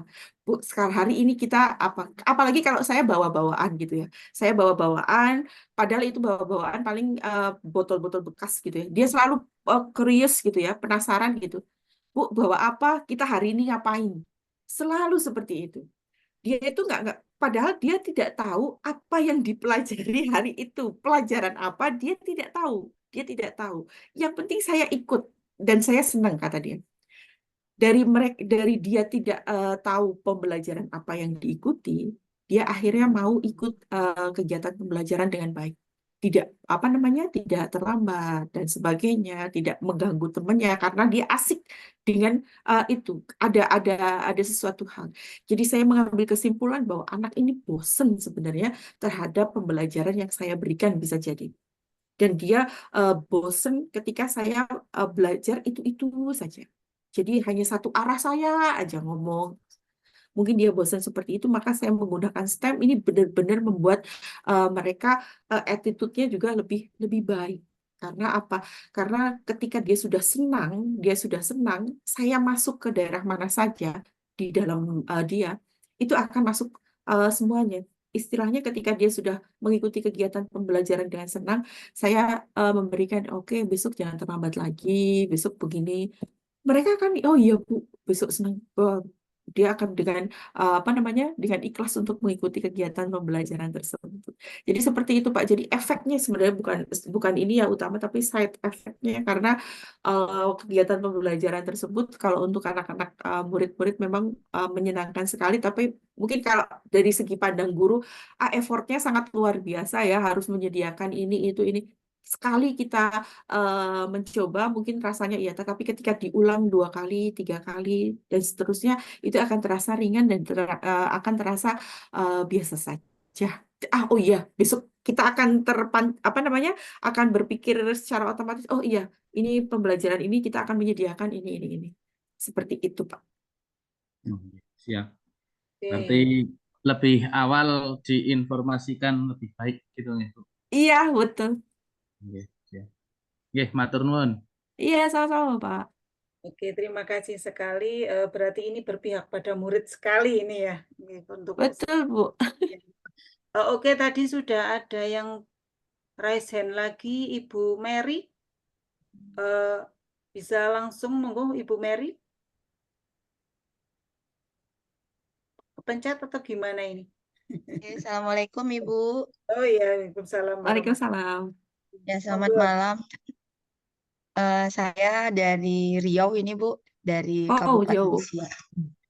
Ya, terima kasih, sangat menarik sekali yang disampaikan oleh Ibu Tri Susilowati, bahwa memang Bu, kami sangat terkagum anak SD bisa berbicara sebagus itu. Cuman sedikit saya pernah mencoba untuk melakukan pembelajaran STEM ini, dan pada waktu kami di tingkat SMP ya Bu, di tingkat SMP itu saya mencoba mengajukan kepada anak pada waktu itu pembelajaran di IPA mengenai, jadi kami mengambil ini mengenai apa yang terjadi di lingkungan sekitar sekolah. Jadi kebetulan di lingkungan sekitar sekolah kami itu orang tuanya adalah petani sawit. Ya, jadi petani sawit dan di samping bertani sawit mereka orang tuanya juga menanam jambu biji merah, Bu, guava ini, jambu biji merah. Jadi pada waktu itu memang STEM ini memang sangat bagus untuk menggali kreativitas anak dan kemampuan bernalarnya. Karena di sini saya memang saya hanya berbagi sedikit pengalaman saya bahwa waktu itu saya menyatakan begini, kira-kira di daerah kita ini orang tuanya banyak bekerja sebagai apa? Mereka bilang ya kita punya kebun sawit, ada yang punya kami mempunyai kebun jambu. Tetapi Bu katanya kebun jambu kami ini nggak bisa lama-lama dijual. Katanya. Kenapa tidak bisa lama-lama dijual? Saya bilang ya karena busuk. Karena jambu merah ini hanya bisa dibikin jus. Ketika setelah dibikin jus ya orang beli kalau udah busuk tidak bisa dijual lagi. Karena hari ini panen 2 hari mungkin untuk berjualan di pinggir jalan. Jadi anak-anak bercerita orang tuanya berjualan di pinggir jalan, keesokannya busuk. Nah, saya melontarkan pertanyaan kira-kira apa usaha kita untuk agar jambu merah tadi bisa dikelola, agar bisa dimanfaatkan ketika dia sudah busuk, apa yang terjadi? Saya bilang, ya katanya busuk ya dibuang aja Bu, sudah itu banyak lalat-lalat kecil-kecil, akhirnya kita timbun, ya udah katanya gitu. Nah saya bilang kalau begitu, tadi yang harga jualnya berapa, 1 kilonya hanya 10.000, sekarang gimana kalau dia bisa kita manfaatkan? Nah jadi hal itu memang muncul jawaban dari anak saya yang nyeletuk, kalau kita bikin makanan mungkin bisa nggak ya Bu? Nah, gitu. Ya, saya bilang mungkin bisa, karena dia juga berasal dari makanan. Nah, kira-kira dari kalian semua bisa nggak mengajukan makanan apa sih yang pingin dibikin gitu. Nah, jadi dari situ saya melihat bahwa kreativitas anak ini muncul karena waktu itu saya hanya mengajukan soal makanan ya Ibu. Jadi kreativitas dia muncul banyak yang membuat sampai banyak gitu bikin ini gitu. Dan akhirnya saya menyuruh mereka menggali kira-kira kalau dibikin ini kita perlu menambahkan apa, kita perlu begini. Nah, anak-anak saya itu mengeksplor, dia mencari sendiri karena anak SMP mungkin sudah bisa juga dia mencari sendiri juga. Akhirnya terbuatlah beberapa produk olahan, tetapi pada waktu saat create dan redesign-nya itu memang membutuhkan waktu, Bu. Jadi pada waktu redesign-nya itu bisa melakukan pengulangan sampai 3 kali gitu. Jadi cukup panjang belajarnya Betul. ini. Nah, Iya, iya. cukup panjang belajarnya ini. Jadi ketika dihasilkan yang pertama gitu. Jadi produk yang dihasilkan anak saya itu ada 6 produk, Bu. Yang pertama mereka membuat stick dari guava, stick makanan itu. Yang kedua selai, yang ketiga adalah manisan, yang keempat adalah permen. Permen bagi mereka itu permen, katanya Bu itu permen. Jadi adalah komposisi pencampuran antara agar-agar dengan jus tadi itu, lalu Oh, iya. dilakukan penjemuran. Nah itu bagi anak-anak saya dia menyatakan itu permen karena memang kering, dijadikan kering. Nah tetapi pada waktu pembuatan yang pertama itu mereka punya agar-agar tidak mau mengeras. Nah, itu saya bilang, kenapa lagi tidak mau mengeras? Sementara Bu, kalau sudah dimasukkan jusnya tidak bisa. Nah, maka mereka juga mencari. Nah, di situ memang digali kemampuan dari literasi anak, bagaimana dia mengkomunikasikan hal-hal yang dia perlu. Dan hal ini memang sangat-sangat menarik sekali, Bu. Dan perlu kerjasama kita sebagai guru untuk berkolaborasi membuat suatu tim. Bahwa kita tidak bisa sendiri karena untuk pada waktu mereka memasak itu saja dengan segala peralatan yang mereka bawa itu membutuhkan waktu. Nah, ketika redesign yang pertama, kedua, maka terbuktilah bahwa di dalam jus itu yang terlalu banyak, cairan emulsifiernya itu banyak Mm-mm. yang pengentalannya itu, maka Mm-mm. sehingga komposisi jumlah jusnya harus lebih besar air dibandingkan dengan jusnya. Nah, itu pada waktu Betul. itu. Nah, jadi ketika redesainnya ini yang membutuhkan waktu yang lama sehingga anak-anak bisa mengambil kesimpulan. Nah, itu juga. Terus juga ketertarikan anak yang selama ini, betul kata Ibu tadi, mungkin mereka bosan ya kita menerangkan terus gitu. Tetapi ya memang kadang-kadang kita juga harus mencari ini di sisi mata pelajaran yang apa, karena kan kalau kebetulan kalau saya kan di matematika. Nah, Mm-mm. jadi di matematika tadi kita bisa berperan di aritmatika sosialnya, Betul. di Iya. ininya, gitu. Itu sedikit pengalaman saya, dan Hmm. tapi saya masih perlu belajar dari ibu-ibu yang lain, karena saya melihat tadi cukup canggih, bisa menciptakan alat, bisa menciptakan Ah, itu semua. Itu terima kasih Bu. Itu aja Oke. mungkin sedikit pengalaman, berbagi pengalaman Iya. saya. Terima kasih. Oke. Assalamualaikum warahmatullahi wabarakatuh. Waalaikumsalam warahmatullahi wabarakatuh. Luar biasa sekali. Ini tadi yang sedikit saya sampaikan tentang STEM, berpikir ahli, jadi ahli. Jadi di STEM juga itu ketika kita gagal itu berkali-kali. Jadi kita mencoba terus-menerus. Seperti yang tadi saya sampaikan bahwa saya membuat satu buah kincir air dan sampai menghidupkan satu lampu. Itu pun lampu, bukan lampu yang besar, tidak, tapi lampu kecil itu pun saya sampai 2 bulan. Jadi tidak bukan dalam waktu yang singkat. Tetapi sekali lagi bahwa itu berbasis apa namanya, yang diutamakan adalah prosesnya, bukan hasil akhirnya. Benar-benar luar biasa tadi dari Ibu sudah menceritakan bagaimana prosesnya, proses tentang pengimplementasian ini bagus sekali. Inilah yang sebenarnya sedang apa namanya ya, sedang ditekankan oleh pemerintah, bahwa proses itu akan membuat pola pikir anak bertumbuh. Jadi pola pikir anak bertumbuh, kegiatan pembelajaran berkelanjutan, sehingga dia tidak stuck di dalam satu hal, tetapi dia bisa mengetahui beberapa hal, metakognisi ya. Jadi mengetahui beberapa hal secara dinamis gitu loh. Jadi tidak hanya satu pembelajaran saja, tidak, tetapi bisa meliputi berbagai hal. Mungkin buat Bapak Ibu ini adalah sesuatu hal, pusing sekali ini kok penjelasannya atau ilmunya, tetapi nanti ketika kita sudah apa namanya bareng-bareng belajar bersama akan indah sekali. Seperti itu, Bu. Oke, tidak terasa sudah lebih 16 menit ini Pak Catur, tetapi Ya, masih ada maksimal yang sampai setengah 10 maksimal. Dan Iya. tadi sepertinya di kolom chat juga ada pertanyaan dari Bu Yaya. Tuh. Hmm, Iya. Eh, Apakah ketemu? dari Ini chat. aku udah Iya, ketemu. Perlu dibaca di Bu Khalifah, bisa lihat chatnya Bu Yaya. bentar. Iya. Kalau belum ketemu bisa aku bacakan. Iya. Monggo untuk Pak Catur dibacakan. Oke, Iya, ini saya. pertanyaan dari Bu Yaya. Ini dari Garung. Izin bertanya, Bu Susi, jika untuk anak yang sama sekali tidak mau berbuat apa-apa, bagaimana? Saya punya murid diam terus. Diamnya tuh gak ketulungan gitu. Ditanya jawabnya hanya geleng doang gitu. Gitu ya, gitu aja. Oke, nah itulah apa namanya indahnya kolaborasi ya. Saya juga punya murid seperti itu, tapi mungkin agak lebih mau berbicara gitu ya. Mungkin dengan kolaborasi kita bisa apa namanya, dengan berbagai treatment, dengan kolaborasi mungkin dia maunya sama siapa gitu. Kadang-kadang anak seperti itu ya. Aku maunya sama inilah, aku maunya sama itulah, aku nggak mau sama ini gitu. Jadi ada beberapa hal yang dia tidak mau gitu ya.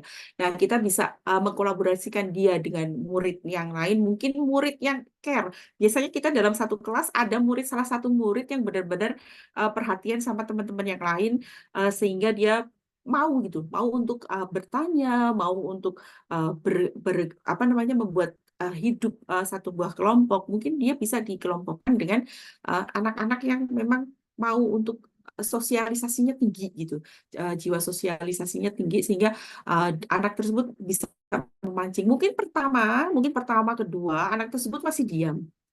Tapi dengan by proses, insya Allah dia akan ikut apa namanya, ikut berbicara seperti itu. Jadi memang anak, terutama untuk anak-anak yang istimewa seperti itu memang butuh treatment dan kesabaran yang luar biasa dari gurunya terutama. Dan saya yakin orang tuanya jauh lebih sabar daripada itu gitu ya, karena setiap hari gitu.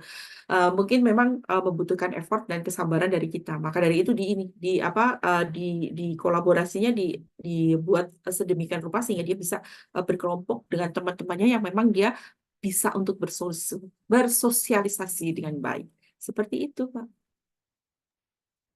Oke, semakin hangat ini sepertinya nggih. Untuk yang terakhir ini ada Bu Siska ini yang sudah raise hand, monggo untuk itu saya beri kesempatan untuk bertanya ataupun ada hal yang ingin disampaikan. Monggo Bu Siska, dipersilakan. Baik, terima kasih. Assalamualaikum warahmatullahi wabarakatuh. Waalaikumsalam warahmatullahi. Hanya berbagi saja sih dengan menanggapi juga. Iya, aku kayak kenal suaranya. Sudah lama ya, saya dulu pernah mengikuti webinar juga di tahun 2019 kalau nggak salah itu tentang STEM. Nah, waktu itu saya berpikir, wah ini boomingnya waktu itu banyak sekali yang sudah menerapkan ini di SMP dan di SMK memang. Dan saya mikir kalau saya mau menerapkan di SD itu karena ini saya pikir itu hanya berpikir pada proyeknya terus waktunya lama, terus saya mengambil keputusan seperti ini. Akhirnya yang saya terapkan itu adalah praktek yang nantinya akan mencapai tujuan pembelajaran saya di kelas dalam waktu 1 hari itu. Yang saya selama ini praktekkan sampai saat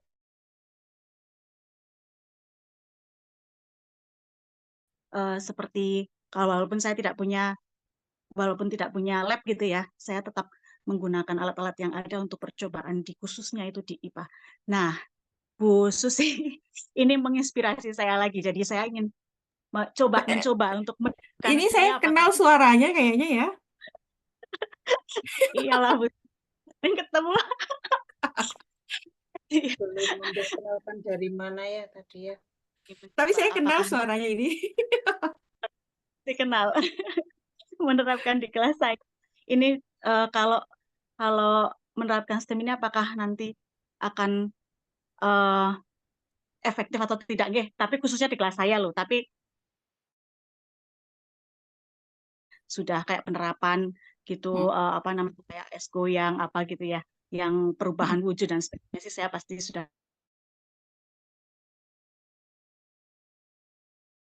penasaran, tapi saya takut nanti ini proyek waktunya lama, tujuan pembelajarannya cepat tercapai apa enggak ya gitu ya. Tapi ini nanti jadi dipingin. Kemarin juga saya juga diskusi sama Mbak Faizah. Saya berapa alat saya beli itu untuk penerapan STEM, tapi itu sebenarnya saya pinginnya anak-anak itu membuat gitu loh. Seperti kayak prinsipnya dasar ini kayak dispenser gitu ya. Ada itu pakai kayak ini loh, kayak penyaring air apa gimana gitu. Iya. Anak buat gitu. Mungkin Prinsipnya. besok bisa terapkan itu, dan mungkin itu bisa menjadi model ya, karena anak-anak SD kan harusnya diberi contoh. Kalau belum diberi contoh ya nggak ini ya, nggak tahu ini disuruh apa gitu kan. Kalau ada satu model contoh untuk pengetahuan konsepnya gitu ya, mungkin anak-anak bisa melihat modelnya seperti itu, terus mereka mencoba untuk membuat apakah berhasil atau tidak gitu. Ya, luar biasa sekali malam ilmunya. Semangat Bu Siska pokoknya. Besok kita coba. Oke, sip. Berbagi ya, jangan lupa. Terima kasih Bu Susi. Ya, sama-sama. Wabarakatuh. Waalaikumsalam warahmatullahi wabarakatuh. Nah, itu salah satu pemantik nih mungkin ya malam ini bisa menjadi salah satu pemantik untuk mengimplementasikan STEM pada pembelajaran. Betul sekali. Lebih kepada kalau misalnya pengimplementasian STEM ini pada penerapannya. Jadi penerapannya yang dimana dia itu bisa kita terapkan dalam kehidupan sehari-hari, tidak hanya basic banget tentang ilmu pengetahuan IPA gitu misalnya, tidak, tetapi lebih ke penerapan semuanya. Seperti tadi contohnya pada oksigen itu kan sebenarnya prinsipnya saja, prinsipnya yang diambil prinsipnya, prinsip ilmu pengetahuan, tetapi penerapannya betul-betul yang digunakan adalah penerapannya dengan mengkombinasikan beberapa mata pelajaran yang ada di situ dan diterapkan dalam kehidupan sehari-hari. Nah, mungkin sebagai penguatan bahwa ketika penerapan ini kita ajarkan, sering kita ajarkan kepada anak-anak, anak-anak akan mengenal tentang lingkungannya dia, dan anak-anak akan lebih aware dengan lingkungannya, dan anak-anak akan lebih paham. Jadi ketika ada sesuatu hal, dia akan tahu, oh iya, ini cara penanganannya seperti ini cara penanganannya seperti ini. Dan ini adalah menjadi bekal untuk anak-anak kita dalam memahami apa, memahami lingkungannya dimanapun nanti dia berada. Jadi tidak hanya di lingkungannya dia sekarang, karena biar bagaimanapun anak-anak kita bisa jadi akan berada di tempat-tempat yang berbeda-beda. Nah, disitulah kita membekali itu, berliterasi. Jadi berliterasi itu tidak sekadar membaca, tetapi memahami tentang situasinya, memahami tentang keadaan lingkungannya. Lalu dia bisa menalar, dia bisa berpikir secara kritis, dia bisa memecahkan beberapa permasalahan yang ada di sekitarnya. Jadi sekitarnya, sekali lagi, sekitarnya bukan berarti sekitar tempat tinggalnya dia, tetapi membekali dia dengan berbagai keterampilan inilah untuk sampai ke depan nantinya. Istilahnya kalau dari Ki Hajar Dewantara, dari Ki Hajar Dewantara tuh menuju masa depannya dengan selamat dan bahagia. Begitu ya Pak Catur ya. Ya, luar biasa ya Bu Oliva ya. Oke. Ya, Mungkin sekali. itu. Mungkin Oke. sekalian bisa di closing statement tadi ya. Oke. Nah, ya betul, itu sebagai closing statement mungkin ya, karena memang bekalilah murid kita dengan berbagai keterampilan yang berguna untuk mereka, setidaknya keterampilan berpikir. Keterampilan berpikir itu adalah sesuatu hal yang tidak terlihat, tetapi berefek sangat nyata kepada murid kita, sehingga mereka bisa sampai kepada masa depannya dengan selamat dan bahagia. Aris, mantap banget deh. Terima kasih sekali. Oke, sama-sama. Kita berpihak di KHD ini tentunya ya untuk penerapannya ya. Sip sekali. Oke, tidak terasa kita sudah di waktu ke-21 lebih 26 ya. Tentunya kita sudah meloncok jauh sekali, tetapi kita tidak terasa dinginnya Wonosobo ini tidak terasa dengan wow-nya, kerennya dari Ibu Susi. Oke, karena waktu sudah menunjukkan pukul 21 lebih 26, tentunya kalau misalnya nanti kita masih banyak yang penasaran, kita bisa di acara yang lain, di waktu yang lain kita akan belajar dan lebih penasaran lagi tentunya. Oke, baik, saya selaku moderator tentunya dalam melaksanakan atau dalam mengantarkan presentasi Bu Susi pada malam hari ini tentunya banyak sekali kesalahan, sehingga saya mohon maaf yang sebesar-besarnya. Dan sebagai penutup sebelum acara ini selesai, saya akan ada sedikit pantun. Menanam padi ketika siang, mengambil ikan untuk dimakan. Mari kita terus berjuang untuk pendidikan dan kemanusiaan. Yang terakhir, artis Korea namanya Junghan. Junghan adalah idolanya Nada.